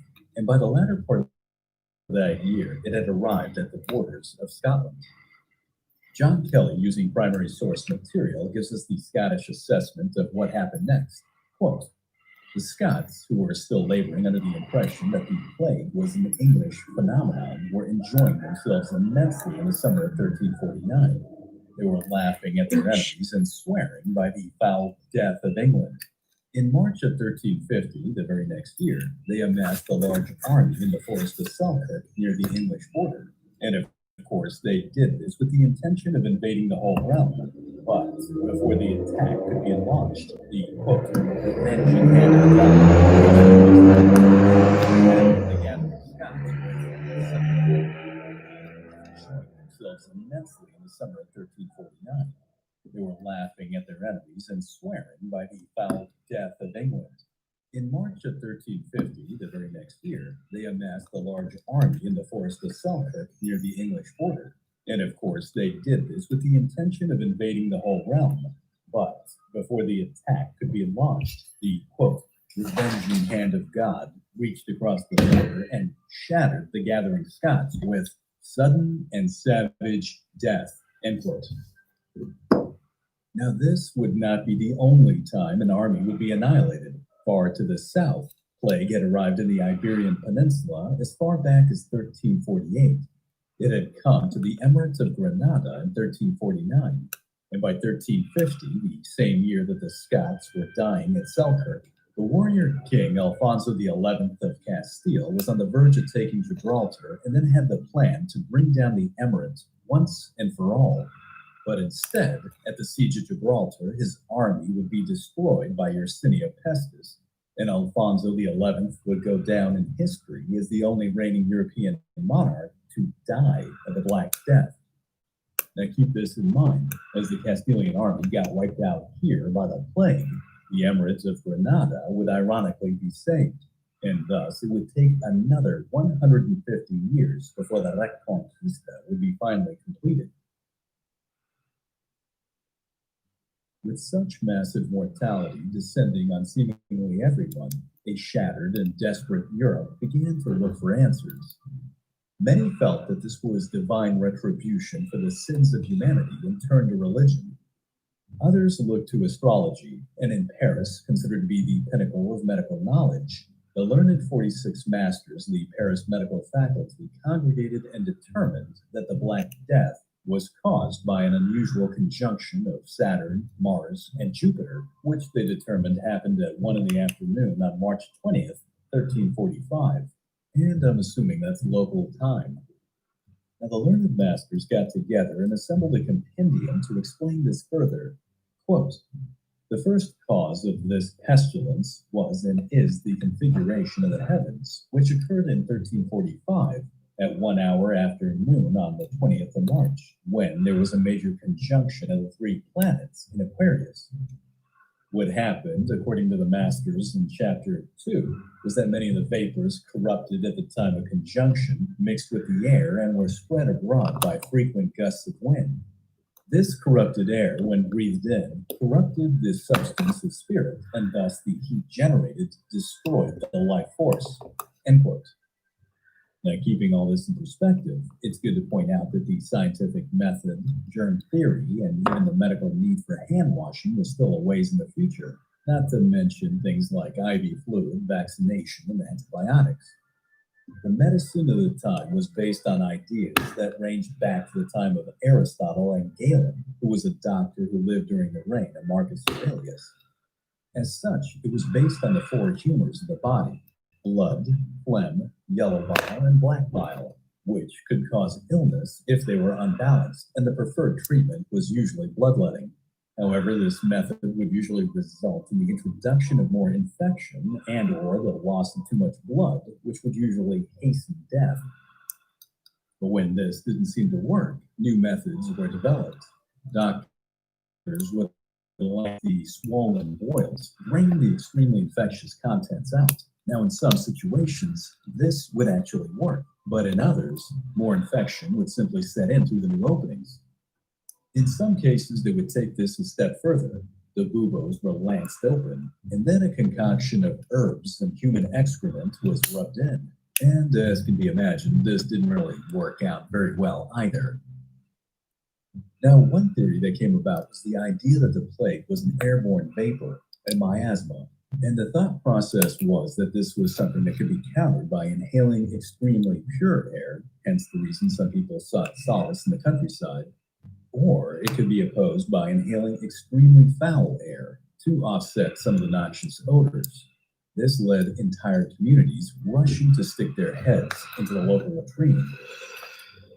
Now, along those same lines, drinking urine became very popular, and specifically non-plague victim urine developed into a treatment. And of course, the procurement of this became its own cottage industry. For those rich enough and who decided not to drink urine, a crushed up sapphire that was ingested was also thought to work well against the plague. There were those who also employed fire. Initially, it was applied directly to the body. In some scenarios, hot pokers were even jabbed into the boils of those with the disease. I guess one way to look at it is that one person's treatment is another person's torture. But in other scenarios, fire was actually used as a means to ward off what was considered evil vapors. And of course, fire was also very effective at warding off fleas. Thus, the Pope of the time, Clement VI, would sit between 2 log fires when he was giving Mass, and for the record, he was noted to have survived the plague. Throughout Europe, quarantine would also more effectively be used. The extreme examples would include the city of Milan and a good majority of Poland. In those areas, anyone who showed the first signs of the great mortality would be literally walled up. In many cases, they'd be walled up alongside their own families, within their own homes, which now became their own tombs. Now, as vicious and brutal as this may sound, Milan's death rate was only 15%, and Poland's rate was much lower than the rest of Europe. During the years of the Great Mortality, there were a lot of different treatment modalities that were developed. But perhaps the greatest legacy of medical intervention were the plague doctors. To look upon a plague doctor was a foreboding experience. There was a good chance that you were dying when you saw them. But their appearance alone was startling, as they wore the equivalent of a medieval hazmat suit. Donning a thick leather covering with solid boots and thick gloves, their bodies were nearly sealed off from direct contact. The bird-like masks were designed to shield their breathing, the beaks being full of herbs and flowers to neutralize some of the putrid odors.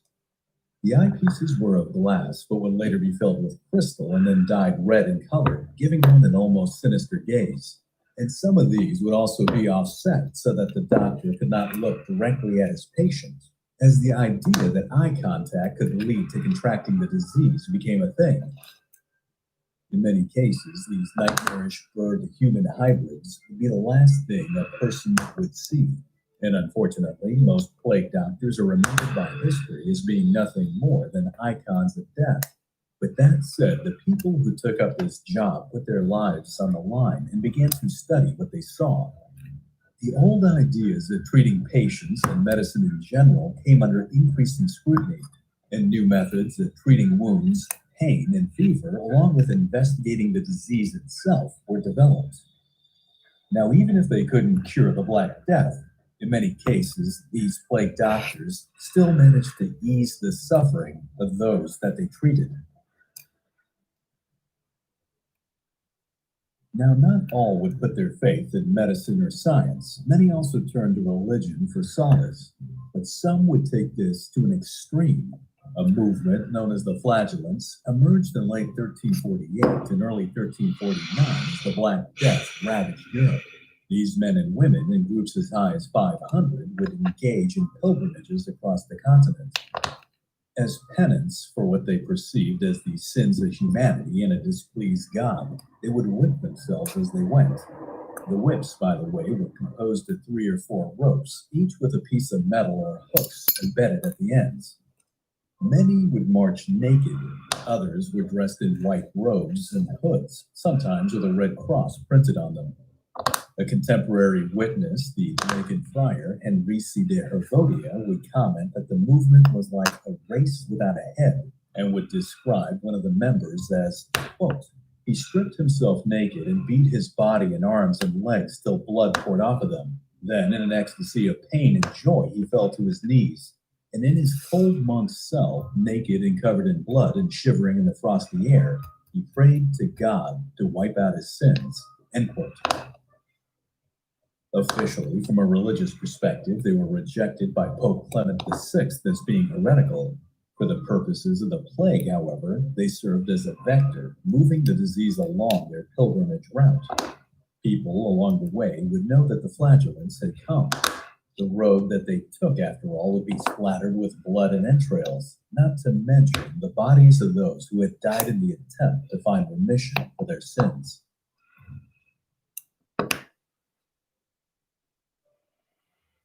Now, increasingly, as the great mortality took more lives at an unprecedented rate, the various peoples of Europe began to look for someone to blame. The Jewish community of Europe would be one of the major scapegoats. The plague was put into the light of being an elaborate scheme where a vast underground Jewish network had poisoned all the wells. Many Jews were thus rounded up and faced torture to extract forced confessions, after which the pogroms began in earnest, of which the first major one occurred in Toulon on April 13th, 1348. Many would follow, almost throughout the entire breadth of Europe. Heinrich Trucius, the canon of Constance, would say, quote, "Within the revolution of 1 year, that is from All Saints' Day, November 1st, 1348, until Michaelmas, September 29th, 1349, all of the Jews between Cologne and Austria were burnt and killed," end quote. In Strasbourg, it was reported that half the Jewish population was stripped naked, marched into a local cemetery, and incinerated in a stone house. And in Brandenburg, they were placed on a giant grill and burnt alive. But even in these dark, tumultuous times, there were those who provided sanctuary. The city of Marseille in southern France, for example, offered a great deal of protection. The King of Poland, Casimir the Great, would take in Jewish refugees and even forbade persecution. Even the Pope, Clement VI, in a papal bull on July 6, 1348, would say, quote, "It cannot be true that the Jews are the cause of the plague, for it affects the Jews themselves," end quote. But even with the Pope's blessings, not all would listen. In some communities where the Jewish population was slightly less affected, they would be blamed for the plague and killed. And in other communities where it was mostly the Jews dying from the Black Death, the locals would justify killing them as completing God's work. And this would go on for years. By late 1349, upwards of 50 to 60% of the British Isles had succumbed to the plague. But this was not the only front. At 2.5 miles a day, it had crossed the Rhine, entering into what would one day be southern Germany, and then from there had advanced to the gates of Vienna. But it was able to cross on more than just land. On the North Sea, the Black Death took to the water and invaded Scandinavia. Ships would later be found adrift with nothing on board except ravaged corpses. Bergen would be one of the first cities to be hit, but it would not stop there. It moved east, penetrating even into remote areas. To Setedal, a secluded village that was located high in the mountains, was so badly devastated that nearly everyone in it died. In fact, when a rescue party arrived in 1350, nearly a year later, the only survivor they found was a young girl named Ripe. The poor child, who due to a lack of human interaction and guidance, had reverted back into an animalistic existence. She had begun to hunt wild game like a wolf, and had lost the ability to communicate with words. Now, despite these harrowing stories, the plague would move on. By 1351, the Black Death arrived in Poland, but there it was not able to inflict as much damage. Cities were more spread out, and the king, Casimir III, again also known as Casimir the Great, had shut down the borders of his kingdom and had enforced a very strict quarantine. As I've mentioned before, anybody in Poland who showed the slightest signs of the plague were literally bricked into their homes.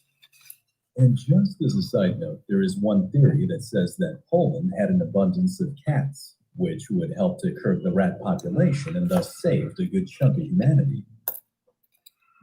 By 1352, the plague had made it to the gates of Moscow, but unlike the Grand Armée or the Wehrmacht, it continued to move east and back into the Eurasian steppe from where it came.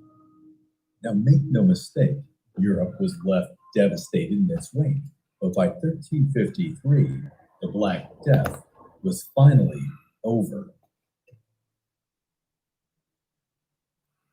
There is a famous statement, which I believe is from William Yeats, though many authors in history have said similar things. It goes, "The veneer we call civilization is only skin deep.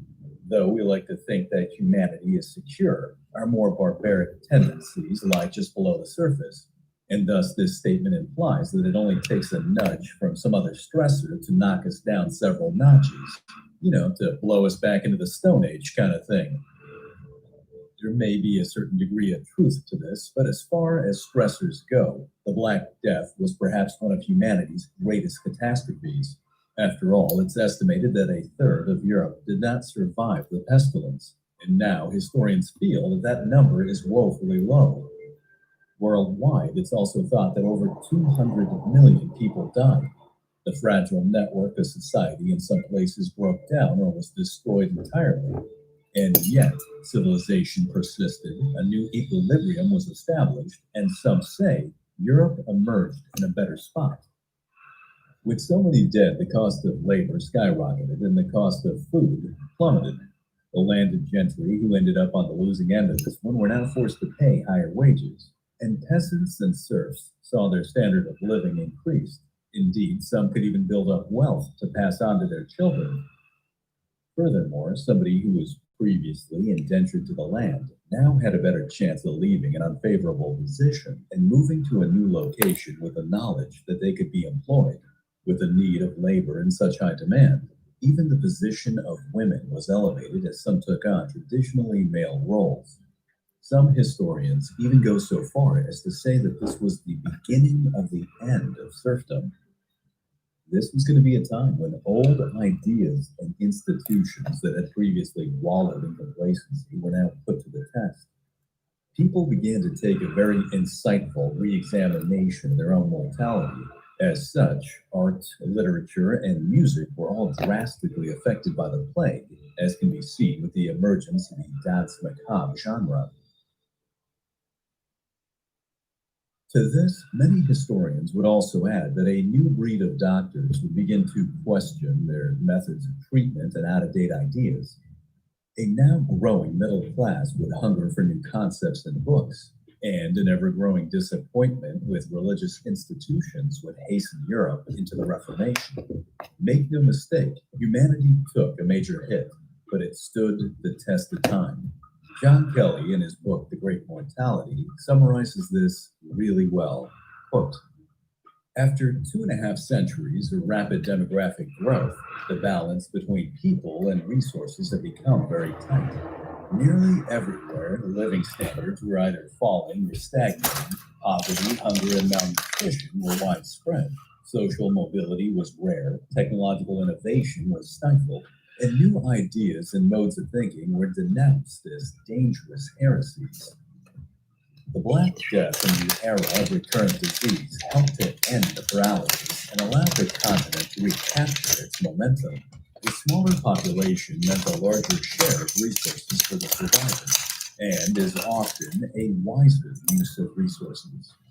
Human ingenuity also flowered as people sought ways to substitute machine power for manpower.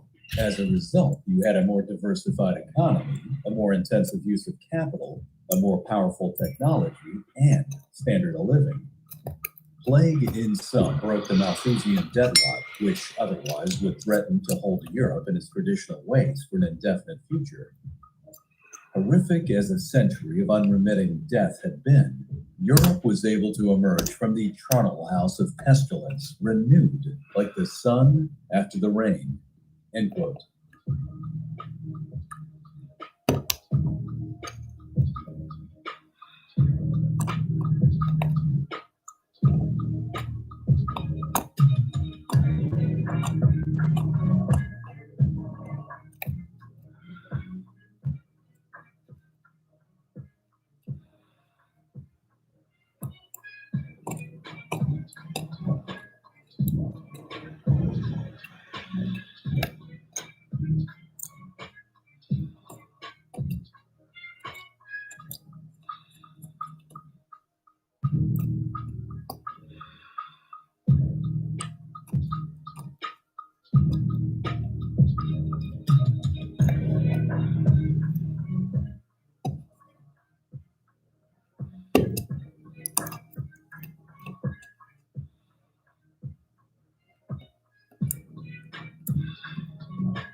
Wait.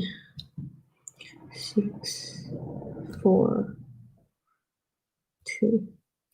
The fuck?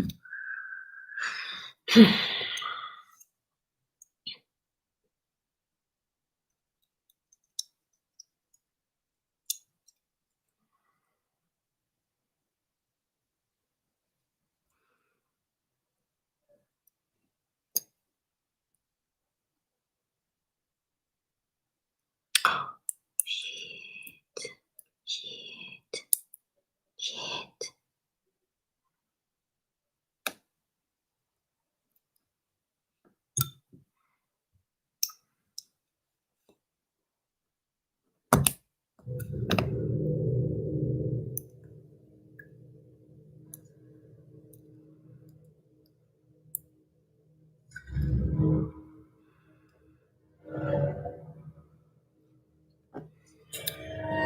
Okay.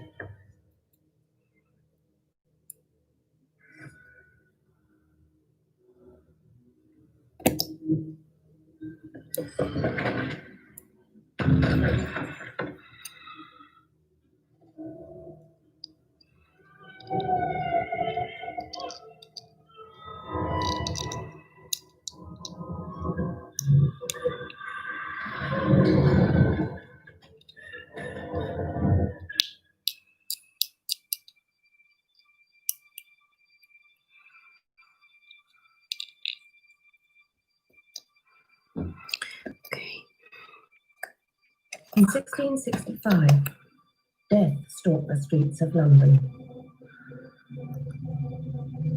The Great Plague killed 100,000 people, 1 in 3 of the city's inhabitants. We know something of the horror of that summer through the diaries and letters of the wealthy and the literate, men like Samuel Pepys, who kept a daily record of what he saw. But hidden in the archives of London's churches are other stories. High above storms.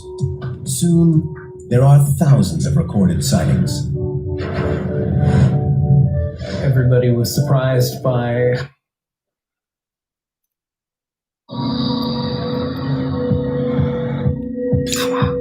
minds touching minds. Telepathy is an experience many say they've had, but science isn't so sure. These twins say they talk to each other without words. A mother claims telepathy saved her twin child's life. This man's mind has been hired by the US government to try and spy on telepathy. Naked Science asks, are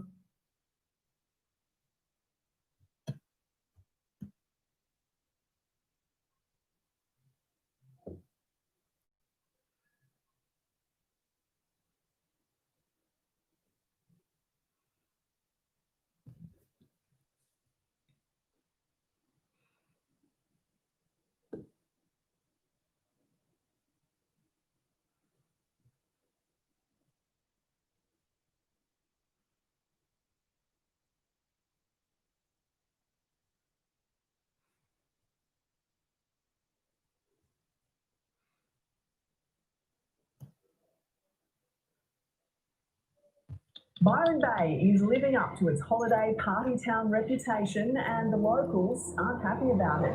Social distancing was a disaster last night as thousands of people partied shoulder to shoulder.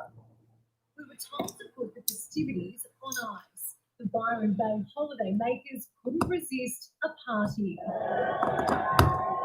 Hundreds shoulder to shoulder at Apex Park, hugs, dancing and midnight kisses. Social distancing, a distant memory. 90 officers there for party control, and it was needed to break up a brawl that spilled out of the beach hotel. In total, 4 arrests across the Byron area, with no COVID-related infringements were handed out. Officers saying behaviour last night relatively tame compared to other wild parties this week. We're not party town, we're not here for people to descend on and have a free-for-all. And locals fear thousands of holiday makers could leave more than just rubbish behind. Adding to COVID concerns, a bungle which has left the Shire without sewage test results for the past month. The congregation over the last few days, they're jammed up shoulder to shoulder. I think everybody's a little bit on edge about it. But amid last night's palaver, there was one couple in their own little bubble, Paris and Yasmina, giving new meaning to ringing in the new year. Good way to end the year. Very beautiful. Elizabeth Bryan, 9 News.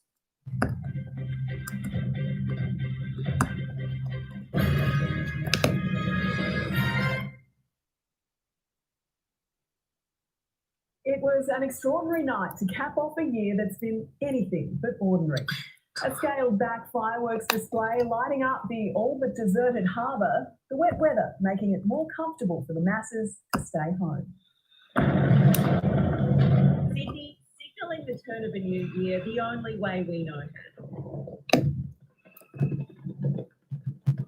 The glittering display of light and colour, shortened but still spectacular.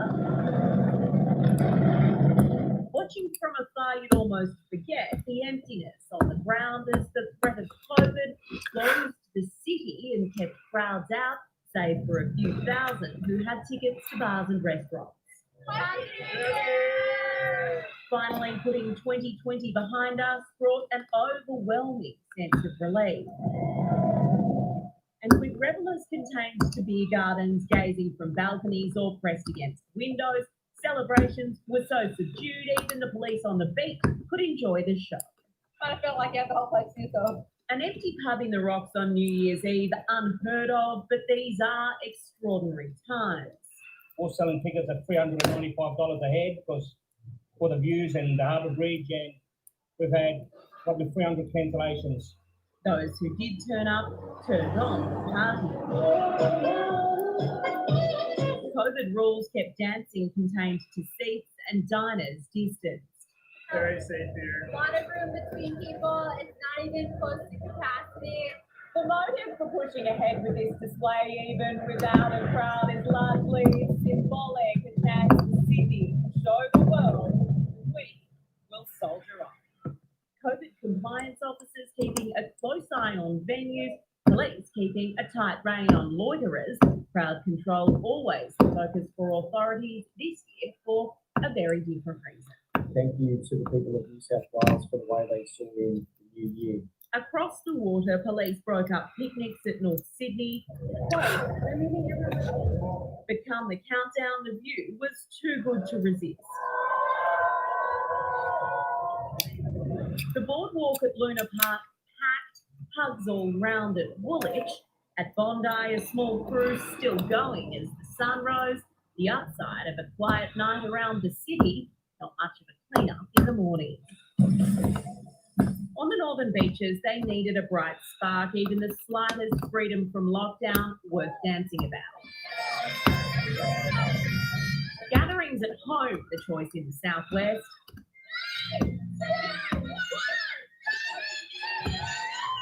With fireworks from 6 different launch sites across Liverpool Council, whether it be a park at Preston's or a drink in the driveway, the celebrations were brought to them. The pandemic might have dampened our world-famous party, but there's nothing quite like staying up till midnight, the promise of a fresh start and the hope of better times ahead. Stay positive and stay easy. Liz Daniels, 9 News. It's been a subdued start to 2021 across most of the globe, with COVID-19 putting a curb on parties and public gatherings. With curfews and restrictions from the US to Europe, one of the few places to welcome crowds was the original pandemic epicenter, Wuhan. The same countdown. We made it! Ending a very different year. New York's Times Square empty, the normal 1 million strong crowd watching the famous ball drop from home. Performers like Jennifer Lopez and Gloria Gaynor bringing a fitting message. But as the US farewells a tough year, it's facing more pain in 2021. COVID deaths and cases are spiking. The Centre for Disease Control predicting another 80,000 Americans could die in the next 3 weeks. We once again have to step up and lead the world and lead the nation. Look, there's never been a single thing America's been unable to overcome, no matter how drastic it's been. We've done it together. Never, never, never. The legacy of 2020 will be felt in the US for a long time. Thousands have lost their jobs and businesses, and tonight, more than 125,000 COVID patients are seeing in the new year in hospital. But at ground zero, Wuhan, China, the pandemic was largely in the past. Thousands packing out the square to celebrate. In Beijing, however, the disease took centre stage. Dancers wearing hazmat suits for their end-of-year gala. In Europe, where coronavirus has forced new waves of holiday restrictions, extra police were rostered on to break up parties in France, while in Italy, a 10 p.m. curfew was put in place. Fireworks helped distract Dubai at the world's tallest building, while New Zealand had the closest thing to normality, a colourful show and crowds. That is life at the end of the tunnel. In the United States, Tim Arvia, 9 News.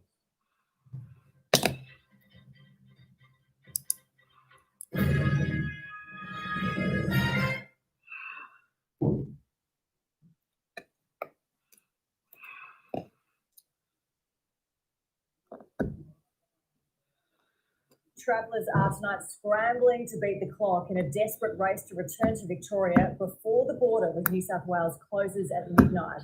Many, fearful of being locked out, have waited for hours at checkpoints. Lana Murphy reports. It was a New Year countdown like no other.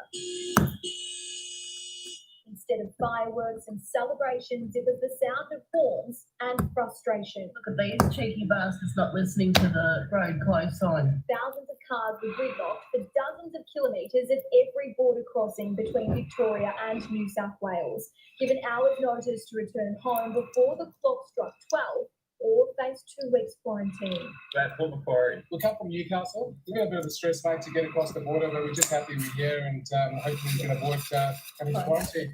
So fingers crossed. Notified at 3:30 yesterday afternoon, holidaymakers settling in for the night were forced to pack up for a mad dash that instantly became a slow crawl. Once the word was said, bam, everybody's scarfing to trying to get out of the caravan park. And it was just mayhem. We had 78 rooms of the 88 leaves as a part. I've personally seen 2 people in tears crying. They were just that upset. We're devastated. We went from about 300 people down to about 12 or 14 left. It took Stephen Huntley 7 hours to travel 5 kilometres from Moama to Echuca. Turn the motor on and just sit there and wait. We just had to grin and bear it and see you in the new year in my car. Happy New Year. Thank you. But for thousands of families like Daniel Coughlin, the journey wasn't so peaceful. It was a pretty full car, 3 kids, a puppy, and a few angry passengers. The Churnside Park family were preparing for celebrations when they heard the news. Their children, aged between 2 months and 4 years old, sitting through a grueling 6-hour drive. We crossed the border right on midnight. The fuel gauge was pretty low, so it was like up to the middle of nowhere. With queues stretching as far as 45 kilometres in some areas, Victoria Police resorted to waving most cars through unchecked. Victorian resident vehicles, holiday makers, caravans, boats, and so on, we could wave them through. It was safer to do it that way, but there is a slight risk. Some were just too far at the back of the line, forced to crawl across the border today. We had a few drinks. We couldn't drink and drive, obviously, so we had to stay the night. But they must be tested immediately and quarantined at home for 14 days. I came up last night, and now I'm going to have to spend 14 days in isolation. Coming up for one night to see my family, so pretty disappointing, really. From 11:59 tonight, the border slams shut. No one who's been in New South Wales, even if they're a Victorian resident, can enter the state. Exemptions will only be granted for rare exceptional circumstances who need to quarantine in hotels. If you seek to cross the border after midnight tonight, you will be turned back. So there is no, we're not running a hotel quarantine scheme for convenience. That's a reality Daniel's father, Nick, was happy to accept, opting to stay in New South Wales. What was required of people yesterday, the panic that the government put them in, was far greater than the small risk of getting COVID when we're in a totally green zone with no cases anywhere around here. I couldn't see the point in sitting home looking at 4 walls when I can sit here and look at the river. Those living in border communities can still travel freely within the bubble, which for now covers the same local government areas as before. It stretches as far as Bendigo, Bullock and Yarriambiack on the Victorian side, and Hay and Wagga Wagga in New South Wales. Residents within this zone can cross for any reason, as long as they show relevant ID and don't travel further into Victoria. Okay, let's go live now to Lana, who's in Echuca tonight. Lana, time is ticking for many anxious Victorians. That's 20. While Alicia, in less than 6 hours, Victoria will raise its drawbridge to New South Wales, and just how long that border will remain closed is anyone's guess. But the gridlock on the road, at least here in Echuca, Moama, has now dissipated. Just a few cars are streaming through with very little to no wait, and many of them are actually local. Some, though, have travelled from the farthest corners of New South Wales, and they thankfully will be making it home to Victoria tonight. But unfortunately, though, there is still no guarantee that they will get that test as required. Many of the travellers that I interviewed this morning have now made it home, but they have been rejected from multiple testing sites, told that they need to make an appointment or that the wait times are simply too long and the centres are too full. The Department of Health has told us 177 sites are active and many are extending their hours to cope with the load. 20. But Alicia goes out tonight and frustrated Victorians in their homes and their hearts. Yes, indeed. Okay, Lana, thank you. Well, Victoria's COVID cluster is expanding with another 2 diners from a Black Rock Thai restaurant testing positive. As Emily Rice reports, frustration is growing over testing wait times, with some queuing up for up to 5 hours, only to be turned away. All lined up with nowhere to go. At the new Parkdale COVID test drive-through, people sat in their cars for up to 5 hours awaiting the swab, with no guarantee of making it to the front of the queue. Pretty demoralised, pretty down. A lot of people are turning around and going, it's hot. Several southeastern testing stations were forced to close early, with dedicated frontline staff simply unable to meet demand. There's got to be a faster way to get the testing done, otherwise the queues are just going to get bigger and bigger and bigger. We're all doing the right thing, and yet, we're expected to try and, sit here for hours and hours. Late today, the Health Department confirmed another 2 COVID cases have emerged in Victoria, with clear links to the existing infections that were seeded at the Smiling Buffalo Thai restaurant. The 2 new positive cases dined at the restaurant on December 21, before travelling into southern New South Wales, where they learned of the outbreak and got tested before returning home. Because the new infections were identified in New South Wales, they will only be officially added to our state's cluster tally tomorrow, bringing it to 10. We will continue to see positive cases come out.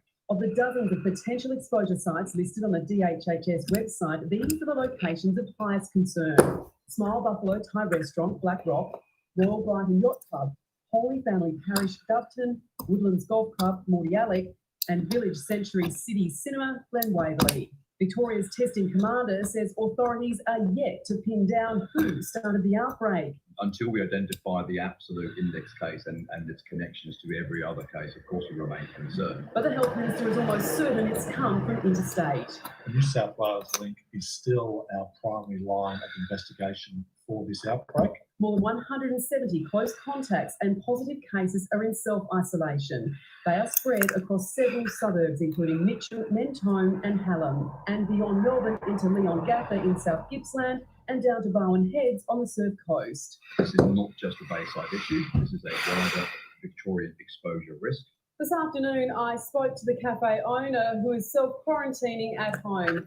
She says all staff have been COVID tested and so far the results have come back negative.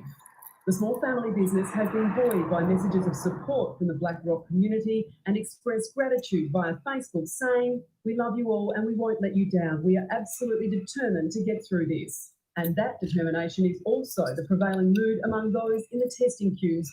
We've got to do what we got to do. And we know Right. there'll be even more queues tomorrow, More so we queues might tomorrow. as well wait So it look out. up. More people get tested, probably the better chance we've got of not getting locked down. I would ask you to please persevere. Alicia, it's a balmy, beautiful night outdoors in Melbourne and you don't need to wear your mask when you're outside, but of course you do inside. But some clarification from the Health Minister today with regards to some businesses, in particular beauticians. If you go into a beauty salon and have some sort of facial treatment, you need not wear a mask for that treatment.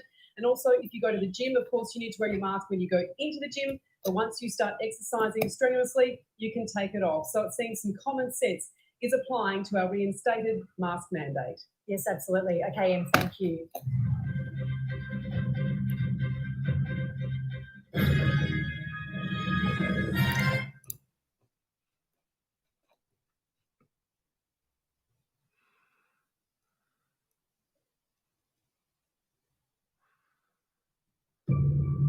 Hidden beneath the Amazon's vast canopy is a lost world of the ancient Maya. Nearly 2 million square miles of lush green hide centuries-old cities riddled with mysteries.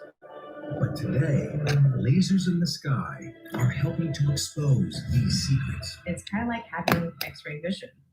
and seeing beneath the canopy without having to touch a single. Archaeologists are using this new superpower to unearth treasures on the ground. We are starting to get information from all kinds of places where we know absolutely nothing.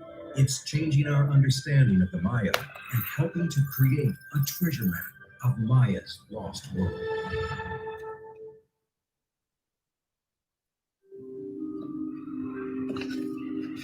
Today, what escapes eyes on the ground is often clear to hundreds of more powerful lights in the sky.